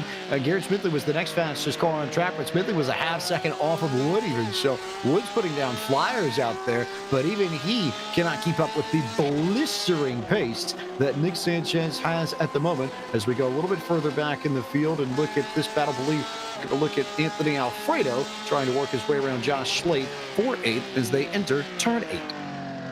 That's the hairpin there, a little bit of a bobble there from Josh Slate. That's going to give Alfredo the advantage coming to the NASCAR back straightaway in turns 3 and 4. They'll be side by side, and I've seen a lot of guys use the apron. I haven't seen anybody before, though, use the apron all the way to the extent of the inside wall. That's been an interesting thing that we've seen so far here tonight. Some of the guys have just been willing to keep status quo on the racetrack, but some have been really to stretch it, just aiming for any little bit of that advantage. And for Anthony Alfredo, he's got it as they're going to come back to turn 1. I think we saw about a pass right there, James. 4th position, Adam Cabot, rather quick in this early run. He's got by Robbie Lyons for P4. So that'll bump Lyons down a bit. It's now a 10-point gap, and that makes it maybe a little bit easier for somebody like a Ford Martin to gain a few positions. But if Lyons can keep the nose clean, this is the kind of run that you have to have in this sort of point structure. Where the pressure is on, you have to find ways to deliver in order to make it into the next round. And that is exactly what Robbie Lyons has done up to this point. Driven a smart race, driven a clean race. He needs to finish this off, and if he does, he'll be clear. He'll be off to the round of 7, and it'll be curtains for Stolnick, Martin, and Perez at the end of this evening. Going on board a little bit further back as Josh Slate continues to slide. Here's David Schildhouse to the inside, and he nearly got into Slate on the exit of turn number 8, and they'll go wheel to wheel and door to door down the NASCAR back straightaway into NASCAR 3 and NASCAR 4. Seems as though Slade is just having a lot of trouble, James, in that final hairpin on the exit to the NASCAR back straightaway. We saw it twice in a row with Alfredo. He locked up the brakes, had to run wide. This time with David Shieldhouse, he runs wide. This is the same scenario with Alfredo down the front straightaway. Gets side by side, but at the entrance of turn 1, Shieldhouse, so the car on the interior, is going to have the advantage. And then again, Slate losing another spot, 2 positions in 2 laps. He's going to fall to just about the edge of the top 10. Still good amount of gap to where Steven Ellis is, although Steven Ellis is kind of in a group of his own, because you look further back, there's Roger Caruth, Ron Capps in a group, and you look up ahead the road, a guy who Anthony Alfredo has been trying to catch the past couple of times. That was James Bickford as you look back with Ron Capps, who's behind Caruth. Bickford's got pace currently in 7th as we go on board with Caps trying to chase down Caruth, and then Steven Ellis, who's just up the road. Ellis, whose home track is Canadian Tire Motorsport Park. Maybe not a huge shocker that with the road racing experience he's seen in his world, running pretty quick lap times in the Homestead Miami Roval as Bickford continues to try and run down TJ Majors just ahead of him. That would be for the 6th position if Bickford can get there. We'll see. A lot of these guys are mostly separated, so that's just the nature of this kind of racing, where a lot of these guys, especially with the mistakes, the distance is going to start to take over. But I figure if you're here, latter portion of the top 10, a lot of these guys are more close together than if you would say maybe the top 3, top 4 in those cases. So this is prime opportunity for these guys like Bickford, like Alfredo. Even though they're not in the playoffs, even though they're not running for a title, they're running for all these positions. They want to win this race. They want to finish well. And they want to be able to walk out of here with some momentum, at least going into the 1987 car race at the Darlington Raceway. You saw a nice pass into turn number 3, I believe. That was Roger Caruth who got underneath Steven Ellis for position. We don't see many passes there, James, but Caruth, as aggressive as he usually is able to make it stick. As he continues to run his race, Justin Prince, what are some of the other drivers saying in the second stint?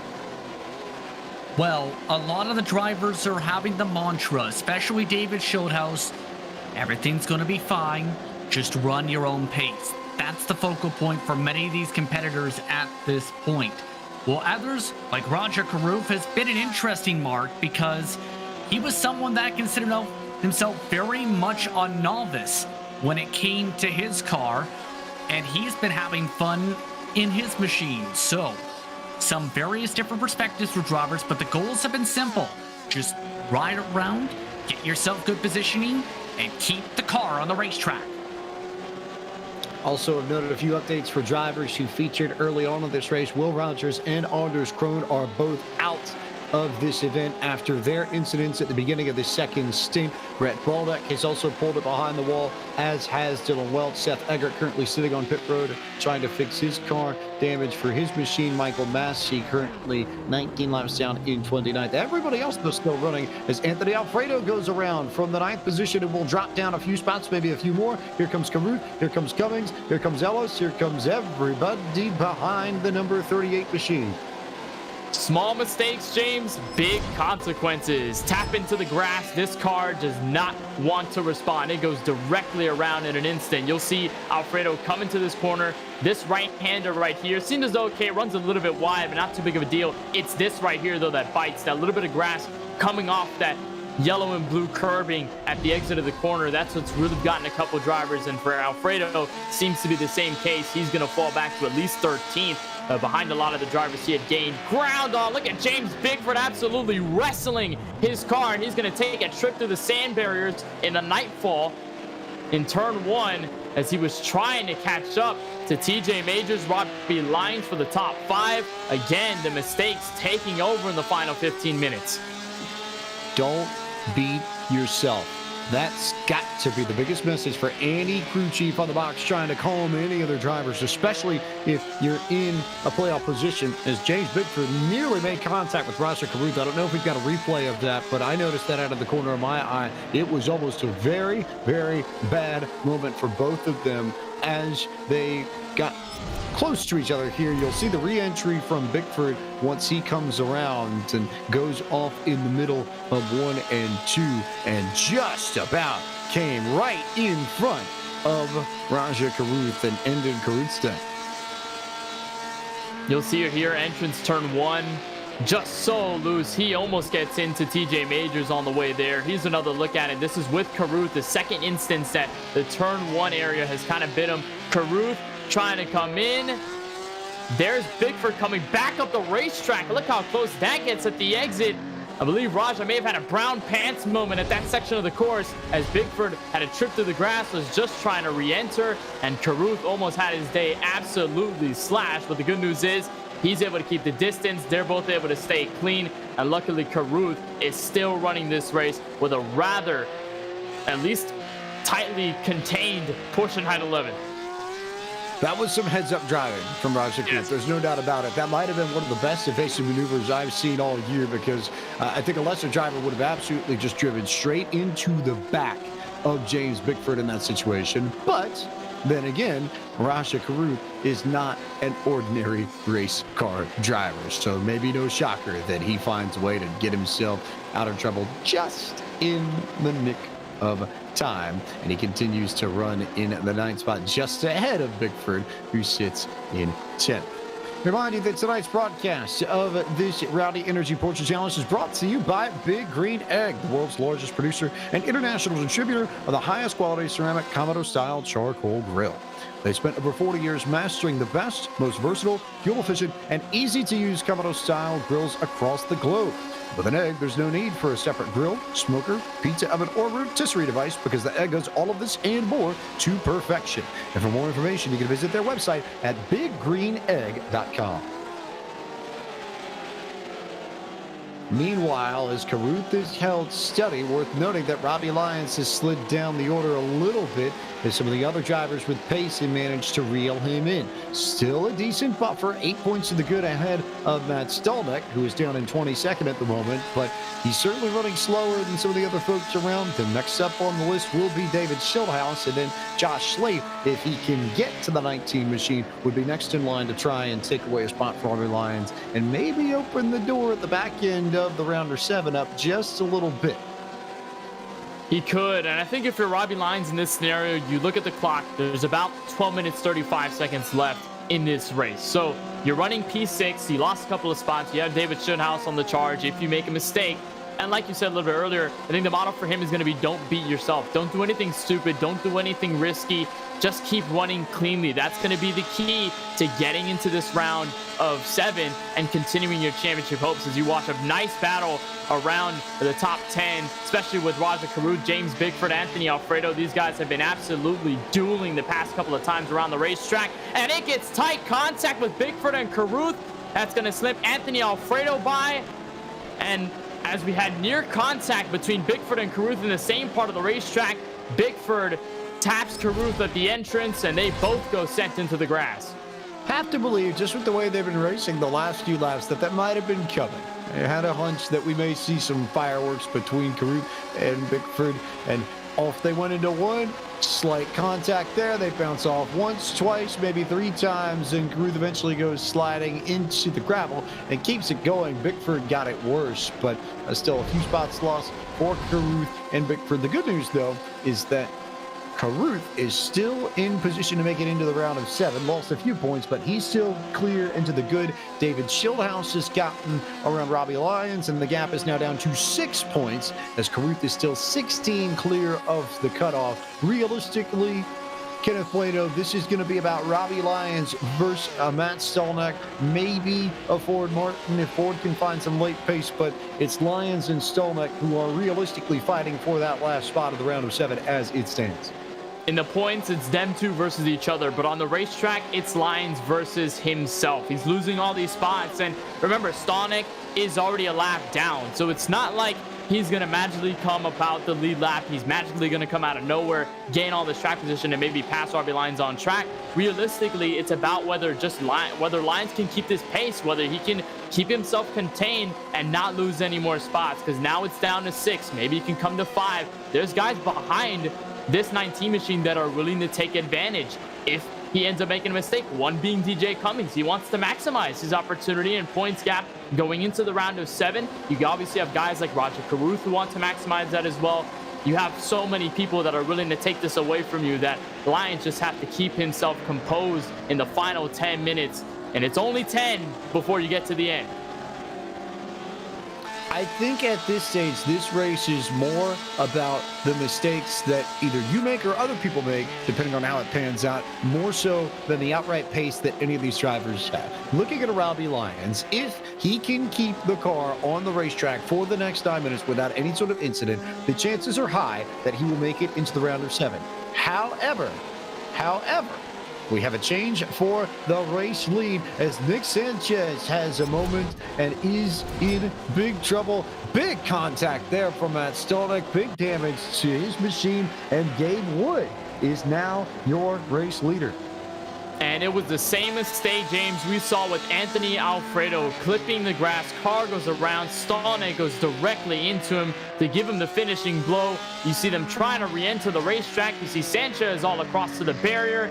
And there goes Gabe Wood saying, wait, what happened here? Okay, well, I'm in the race lead. I'll just see y'all later. I'm going to try to run away with this. Not the way Sanchez wanted to end this race, considering how clean he's been all night. And now here comes Garrett Smithley, even Adam Cabot to take position. There's side-by-side contact between second and third as Smithley tries to go by. What a battle here for P2 as Smithley tries to wrest it away, but Cabot's going to go to the inside and maybe get both of these spots as Sanchez tries to drive it and sends it down to the inside and makes contact with Garrett Smithley, who gets into Adam Cabot, and they go around over in turn number 2, and Sanchez just got in there and moved one and then moved both of them out of the way to retake third. Just because this race is getting close to the end, James, does not mean the chaos stops. It continues to be a fight between the top leaders. As you saw it there, Nick Sanchez trying to gain what he lost at the safety to the barrier. He tried blocking Smithley on the entrance of NASCAR 3 and 4. As Smithley was forced to use the apron. Then came the draft of Cabot. He tried to make the move under. He got way of Smithley. They both came side by side. Smithley was going to look to have the advantage in turn 1, but Sanchez goes absolutely sailing into the first corner, taking both of them out of contention. And Sanchez actually lost the spot in that exchange because here comes TJ Majors, and he gets turned as well. So Sanchez gets into Majors and Robbie Lyons goes back up to third. That's the last thing anybody wanted to see in this race, as Nick Sanchez has been disqualified from the race by race control. I think they just saw Sanchez with enough of it, and we're done with the contact he had made. Frustration for Sanchez boiling over after the incident in turn 1. Gets into Smithley, gets into Cabot, now gets into TJ Majors. And Josh Mendoza got on the horn and said, Nick, that's enough. Have a good night. This is where it begins, the exit of the hairpin. Very close, though, between the two. Majors is kind of washing up. He tried to get the exit, and then Sanchez was on his outside, and you'd figure Sanchez could kind of slow up, give TJ Majors a spot, and then all of a sudden he gets into him. Majors gets sent around. About the third incident that Sanchez has been involved in with another competitor, and obviously he gets DQ'd. That's going to take him out of the race completely for the driver who started on the pole. And now comes 6 minutes left. James, we are still not done with any conversation for position, because now that moves Robbie Lyons up to third. So that gains him on the loss that he was having a little bit earlier in this race. That pushes Smithley and Cabot again together, since they went both spinning, putting TJ Majors, the dog Joshua Slate, so many drivers in the mix, while Gabe Wood is to run away.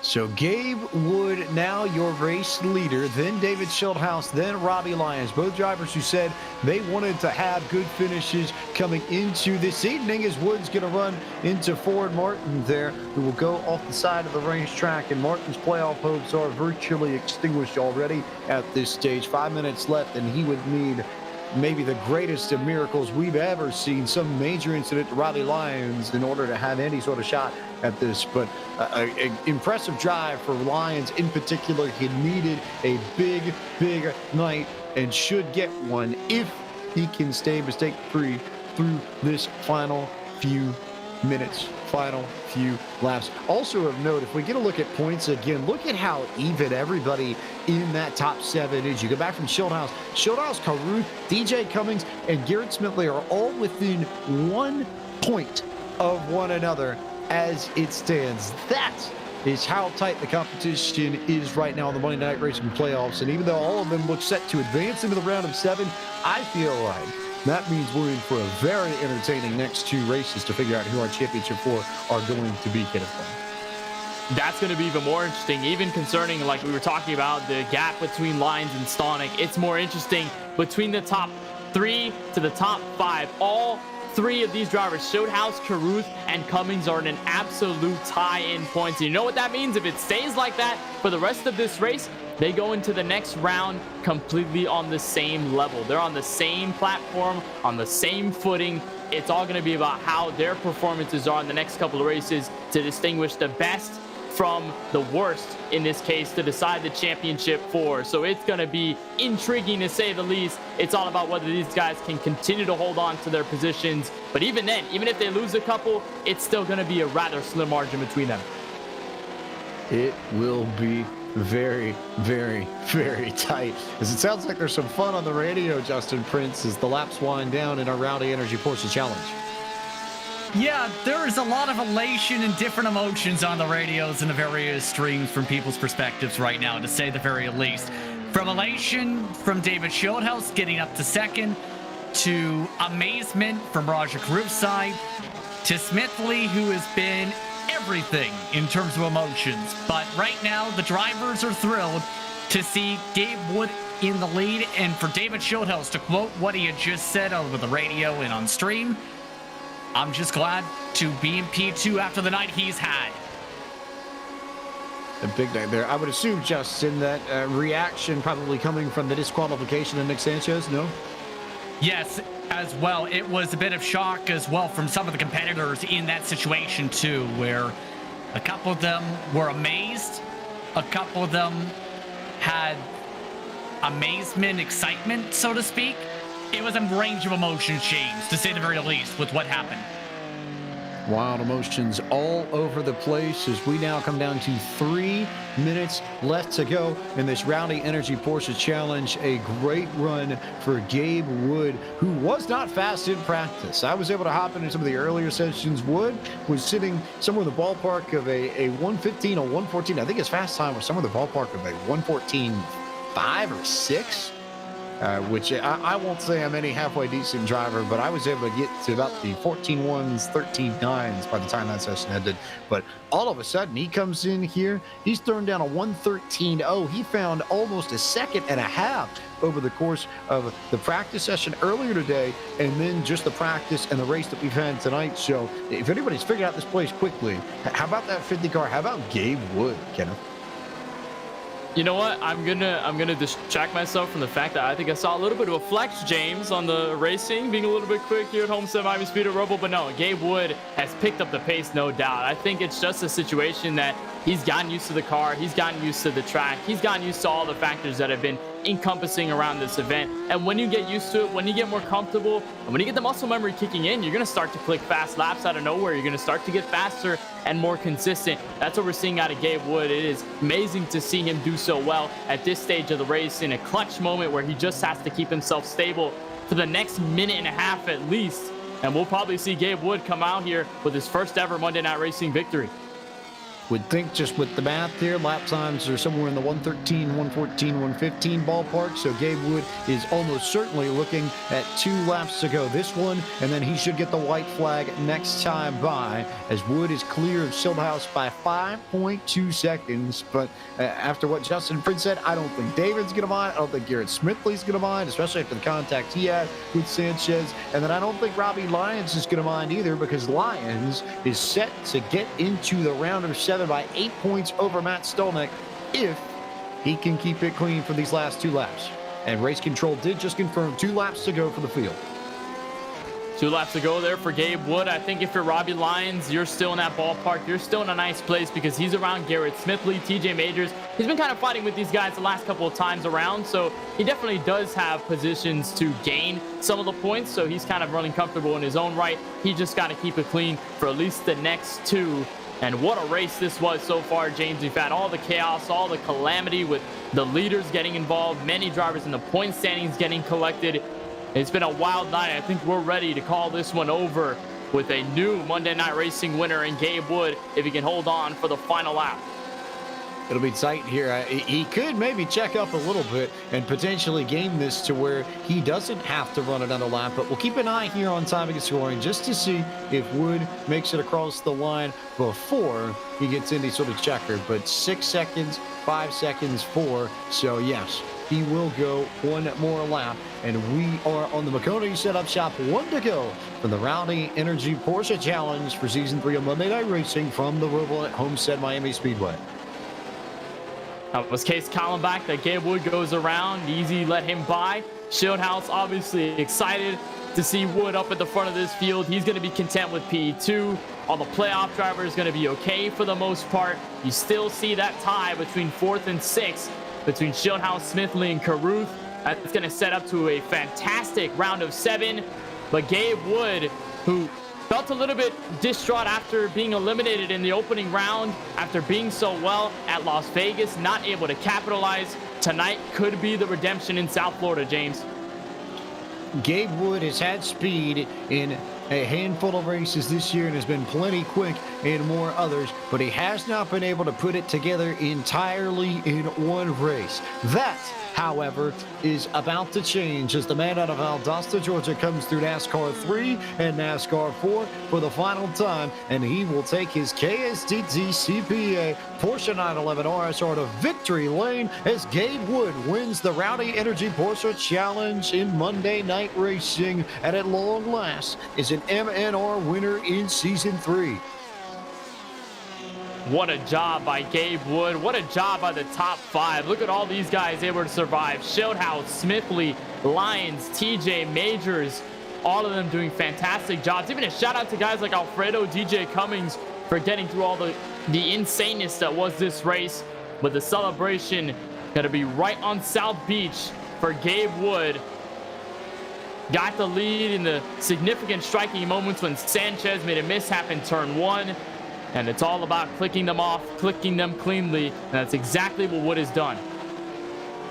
Brilliant work from Gabe Wood, who not only is a winner for the first time in Season 3, but a winner for the first time ever in Monday Night Racing. It's a big one for Gabe Wood, who, yeah, I was about to say, if you want to go party somewhere, Kid and Bueno, South Beach is not the worst place in the world to go celebrate if you've got options.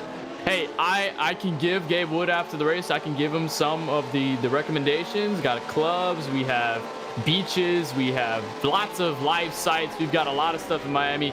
He'll be willing to enjoy it all here in the sim. And you can also see how the points ended up on the right-hand side of your screen.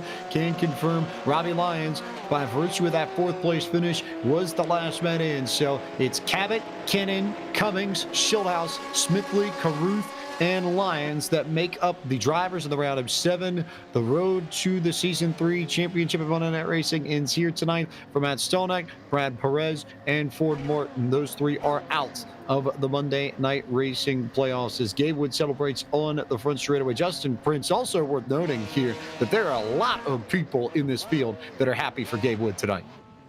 As he came across to the checkered flag and through NASCAR 4, there were at least 10 drivers, give or take, who came either over the radio or via text to congratulate Gabe Wood. Everybody has been happy to see him come across the stripe. David Shieldhouse was elated to see him take this checkered flag in this support. Everybody is happy to see Gabe take this checkered flag, to say the very least, especially with the respect he's built across this series. Long-time listener, first-time caller, as it were, as Gabe Wood wins the Rowdy Energy Porsche Challenge here for Monday Night Racing at iRacing's virtual Homestead at Miami Speedway. He gets it done over David Shieldhouse by 3.5 seconds. Garrett Smithley completed the podium. Robbie Lyons finished 4th and raced his way into the round of 7 in the playoffs when he needed it most. TJ Majors with a solid top 5 run. Anthony Alfredo in the top 10, he was 6th. DJ Cummings punches his ticket to the round of 7 with a 7th place finish, as does Adam Cabot, who brought it home 8th. Raja Caruth will be in the round of 7. He was 9th this evening, and 10th went to the number 29 of James Bickford.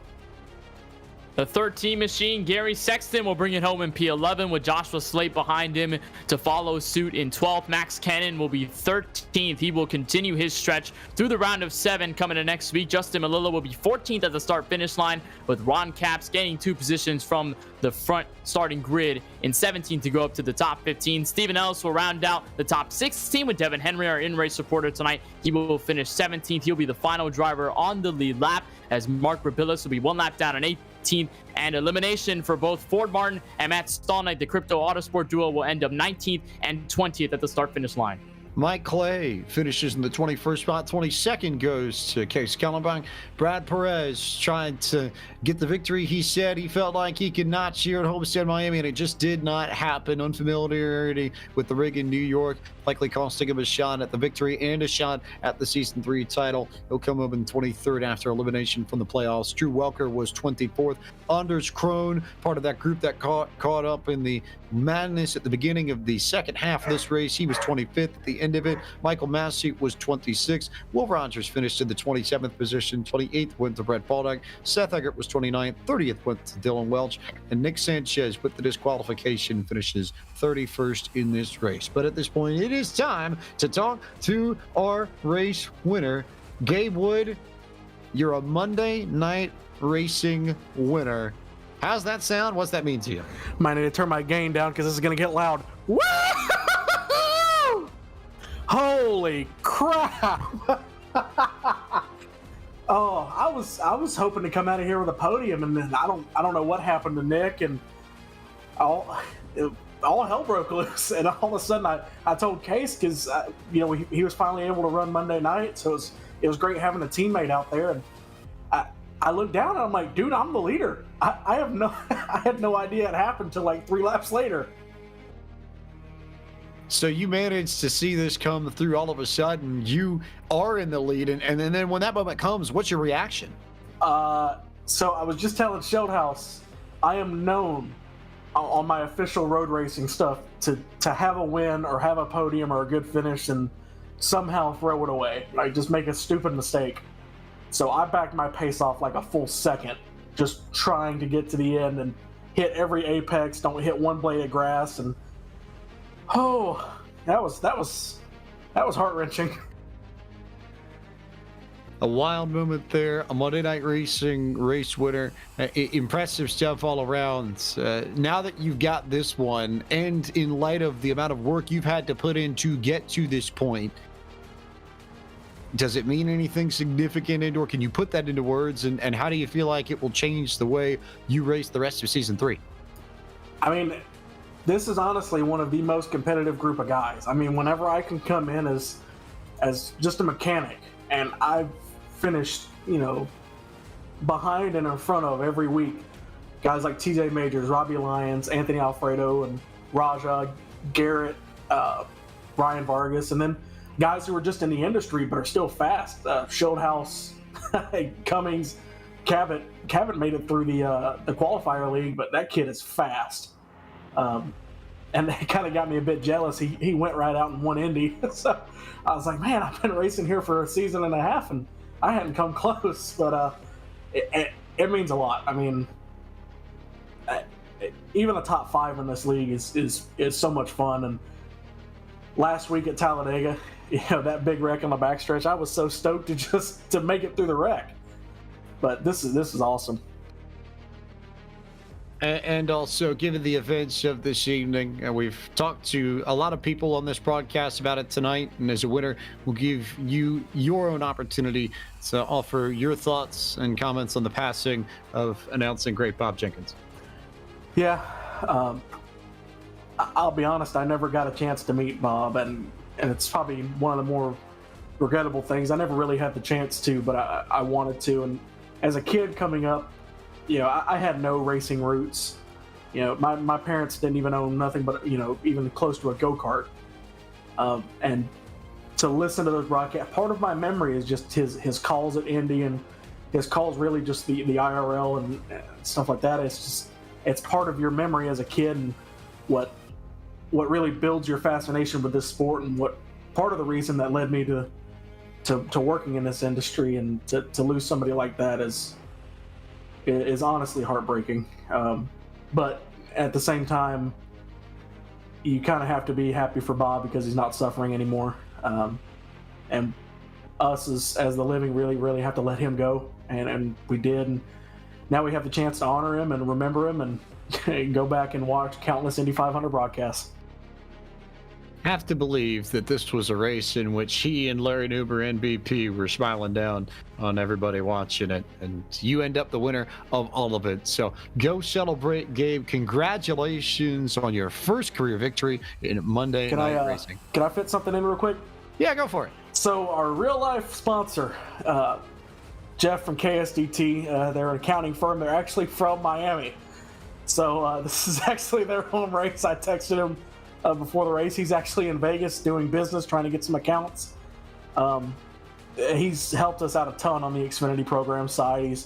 He's always offered if we're a set of tires short or need a set of tires, he always gets one to us. And at the races he can come to, he's at the beginning of last year he wasn't a sponsor, he was a crew guy. He learned a lot and he helped us out. He's honestly one of the best sponsors I've had and a very good friend.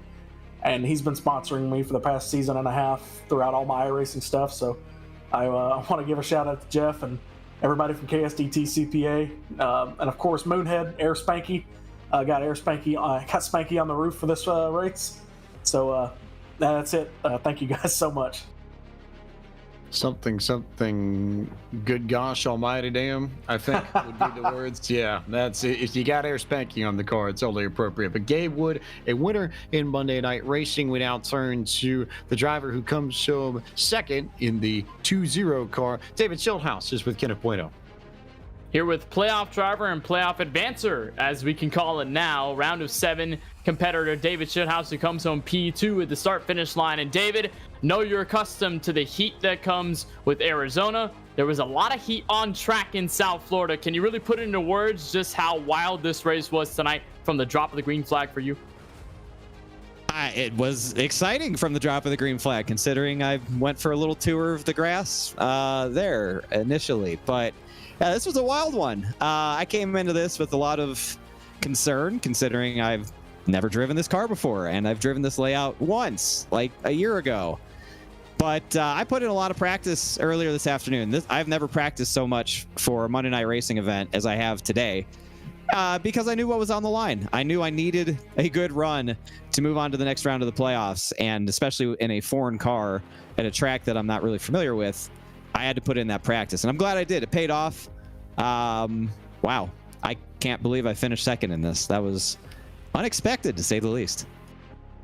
Well, I came into the race saying in this entire round, not just including this race, that it would be expecting the unexpected, and a lot of mistakes took over a lot of drivers tonight. There was some troubles about braking zones, braking markers, the grass clipping sometimes at the exit of certain parts of this racetrack. For you, were there any sort of challenges that came with kind of these cars and the way that drivers were locking up, drivers are hitting the grass? Were there anything that kind of struck out to you as you were watching a lot of these guys, mostly from your windshield, get involved in these such incidents?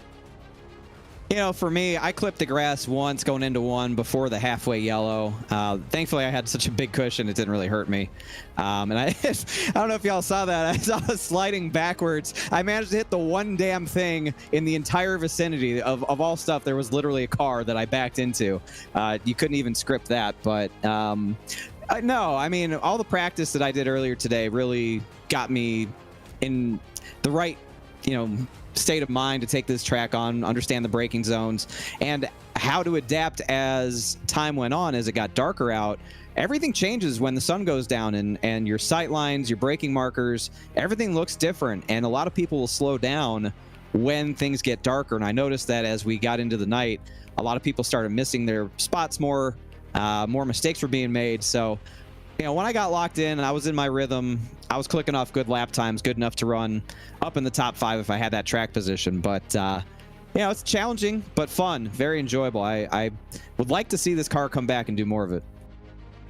Seems as though you could probably make some comparisons to the Hunger Games. A lot of guys are falling off later in the rounds, and seems to be the best of the best that shows up in the end. But nonetheless, David, I know that you are a sim racing community pioneer in the way that you've been able to gather a lot of the community together for many different topics surrounding sim racing and racing as a whole. and knowing the news about what happened today with Bob Jenkins passing and the legendary kind of legacy that he will leave on for the rest. For you, what are your thoughts about what exactly happened and your thoughts about Bob Jenkins as a whole? Yeah, I tweeted about it earlier today after I saw the news. Bob Jenkins was one of the first voices I ever heard when I started watching NASCAR back in the mid-90s. It was Bob Jenkins, Benny Parsons, ESPN Speed World, and that's what I grew up with. And, it's just one of those shaping forces that built the love that I have for motorsport, for NASCAR in particular. And, I was telling my chat earlier before we went green, it's unfortunate that he lost his battle with cancer. He put up such a great fight against it. But for him, he gets to rest easy and be at peace. He's not in pain. He's not suffering. And he's moved on and is freed of all that he's been dealing with. And it's tough for the rest of us who are left behind. But his legacy is forever cemented. He had an impact, a positive impact on so many people. And he will be fondly remembered by a great number of them exactly for that. The words well put, words well said, but nonetheless, a lot of optimism for second place finish here tonight, David, and of course, an advancement into the round of 7. No, that's going to be a lot of fun, and that's kind of in your wheelhouse. The stock car racing with Darlington and Auto Club coming in the next weeks. That's going to be a lot of fun. But David, thank you so much for taking the time to talk with us. A big congratulations on our P2 effort here tonight, and always just going to go retro here with the 87 cars at Darlington next Monday. We hope to see you there. Thank you. It's good to advance in the Advanced GG Porsche tonight. Big shout out to them, Gamer Advantage, Thrustmaster, Respawn Products, Next Level Racing, everybody at twitch.tv/Schildhouse. The children got themselves a pretty decent show tonight. We'll see you next week at Track 2 Tough to Tame in the 87s. You know what? I didn't catch on that. Advanced GG car advancement into the playoffs. There might be some coalition there. I don't know. But nonetheless, David Schildhouse with a fantastic finish. P2 able to keep his championship hopes alive, James, going into Darlington. I feel like we need the "he's right, meme just to give you credit for one. That's a good catch there as we now bring in third place finisher, also someone who advances into the round of 7, Garrett Smithley out of Ligonier, Pennsylvania. And Garrett, I feel like you were right in the heart of the madness with about 10 minutes to go. So just run us back to that point in the race when you and Adam were racing one another and take us through what happened at about that 2 or 3 minute stretch once everything went down and won. Yeah, wow. Yet another crazy Monday Night Racing League finish there. This was the round that I was worried about. Talladega is always a crapshoot. Of course it was. And then I didn't have any experience on this track, so I didn't know how we were going to shape up. I knew we had a shot at top 10, but didn't really know past that. I got super lucky on both restart, or the initial start and then the restart, with getting through the craziness. So I was fortunate there, and then just kind of maintained, just tried to stay on track. And then the last like 5 laps was nuts. I guess Nick just kind of hung a tire and spun out, and then he ended up wrecking me and Adam, and then he and TJ got into it, and I mean it was crazy. I didn't really know what to think there at the end, but it ended up working out. If you would have told me I was gonna have a podium out of this deal, I would have been pretty darn happy, and I am. So it all worked out. You go in playoff racing, you got the 87s at Darlington coming your way next week. Initial thoughts on that combo? Same as the Retro 500 combo we got at Podium Esports, but playing for a season-long prize next week in the Track 2 Tough to Tame. Yeah, I'm a little worried about that race. I love the 87 cars. I don't care where we run in those things. When they came out, I took to those really well. Really enjoyed the Firecracker 400, running those cars and doing some of that stuff. So those have been fun for me. Darlington's not necessarily a great track for me in iRacing, but I'm hoping that the combination is going to be good. What I'm really looking forward to is Xfinity at Auto Club. Auto Club is an awesome track on iRacing. You can run the top, run the bottom. A lot of fun stuff there. I've always been pretty quick there, so excited about that. I'm points racing now, so I mean, obviously I want to go for wins, but today I for sure took it a lot easier than I would have normally taken it, and to get this trophy tractor victory lane Porsche up into podium. I was pretty happy with that. So yeah, still in it, and my goal is to get to Homestead and then set sail and do a bunch of laps in the truck and see if we can't win us a championship. We've been chatting with people all night about the news that came earlier today. You're the last person we'll get the chance to chat with this evening, so maybe you get a special word here, the final word, just your thoughts on the passing of Bob Jenkins earlier this afternoon. Yeah, I hated to hear that. Obviously, we're all thinking about his friends and family at this time. I did not know until the beginning of the race or of the event tonight. Ford said that he came on here and his last broadcast was here on Monday Night Race League. So that was cool to hear. Cool that he was a part of all that. Yeah, I mean, what a legend. I know a legend in the IndyCar realms. I remember listening to him on ESPN and doing commentary on several races growing up. So thoughts and prayers out to him and his family, and glad that we got to honor him tonight with this race event. Well, Garrett, P3 for you. Solid work all around. You've got a playoff race to focus on next week. Thanks as always for the time, and we look forward to seeing you at Darlington. Yep, hopefully I can keep talking to you guys, because that means I did something right. So appreciate it, guys, and we'll see you next week. Garrett Smithley, P3. Also, just got this word in from Brad Perez via his Twitter, and I quote, "I was with my family this week in New York City, and I had to find a way to race, so some fellow named Kyle Riley, who a good friend of ours, man behind everything that you see at the FTF League, let Brad bar his wheel, and it didn't work, so I was late to start the race. I never really got the race. I did the whole thing with no sound on and on a rolly chair. I felt like if I was home or just could race in general, we won. I even brought my computer in a suitcase and still didn't make it happen, so sorry to everything, but it might be sweeter, even though we got eliminated tonight, if we can win a few more of these races before the season gets out," which I think does say a lot about the dedication that drivers have built up into this league, Kenneth Whiteout, that somebody like Brad is willing to find a rig and get a computer, even though he's thousands of miles away from home, and is still going to try and find a way to race just to have a crack at the Season 3 Monday Night Racing title.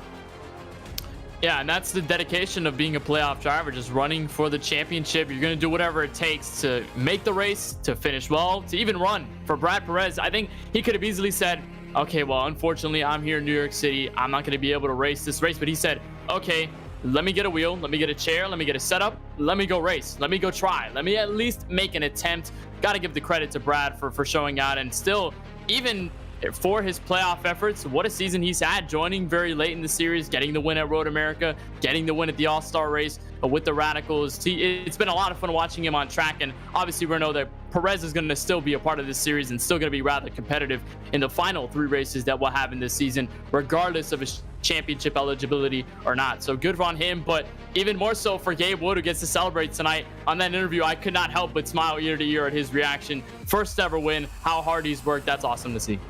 He's worked hard. There's absolutely no question about it. Gabe's been around since the beginning of season 1. He's a stalwart and a staple of Monday Night Racing, and I think it says so much that there were so many people who I've already seen tweets come out. I know there were people on radio and sim that were congratulating him. Not every day that the winner of one of these races gets that much love from the rest of the field. I think it says a lot about how much people love being around Gabe, Racing Gabe, and the kind of person that he is. And whether or not you've seen him in real life or here on sim, if it doesn't come across the interviews, can confirm that you'd be hard-pressed to find someone that you'd have more fun with, either inside or outside of a paddock. A lot of fun to see Gabe get the victory, but for the round of 7 drivers, it's a big test coming up next week, because you've got arguably the most difficult of all the oval combos in iRacing coming your way. The 1987s at Darlington, where tire wear is going to be in a premium, where aerodynamics are not that great. You have to wrestle those cars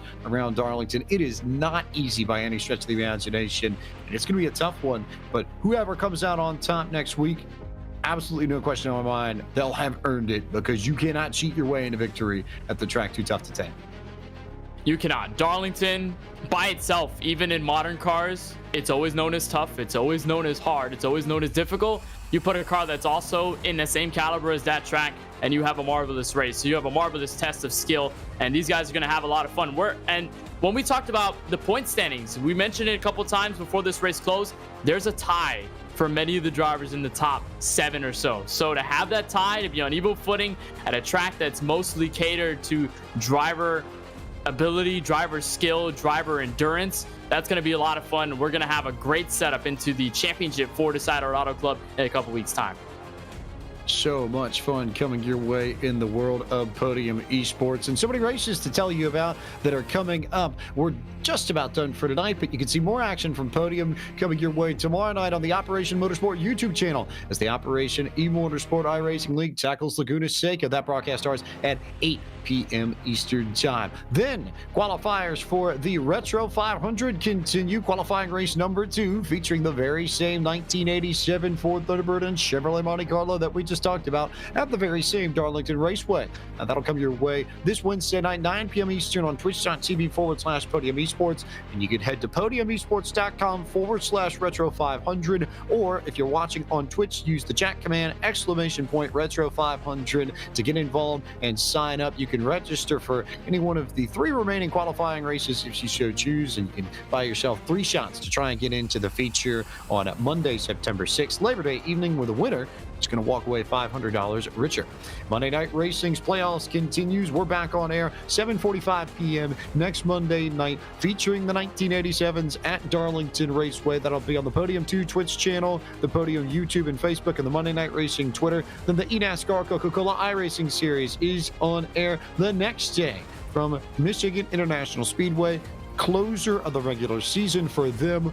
Madness will ensue. It is one of the must-watch races of the year for the Coke Series, and the broadcast will start at 8:30 p.m. Eastern on the iRacing Twitch channel, as well as the YouTube and their Facebook pages. The Dirt Sprint Car Championship Series has their marquee event of the season, the 410 Classic for the virtual Knoxville Raceway. Over 200 cars entered for that event, which will come your way August 18th, 9 p.m. Eastern on the Podium Esports Twitch channel. And then our coverage of the eNASCAR Road to Pro qualifying iRacing Series continues from Rockingham Speedway. 2 races on tap, and they'll be on twitch.tv/Podium Esports and twitch.tv/Podium 2 at 9 p.m. Eastern Time, Thursday, August 19th.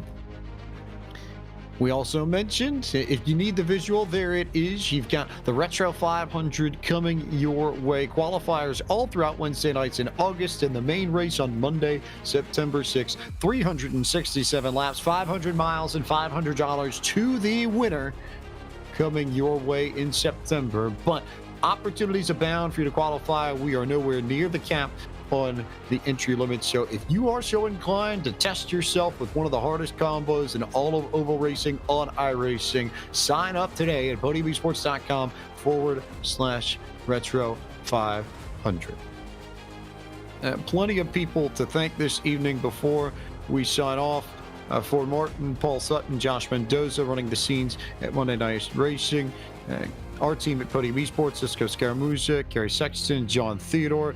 Our producer for the evening, Ryan Bauer. Our camera builder, Dougie Beard.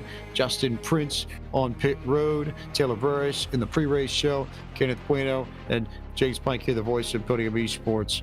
Yes, we normally would say goodbye at this point, but given everything that's happened this evening, we want to close tonight's broadcast by dedicating our show to the one, the only Bob Jenkins.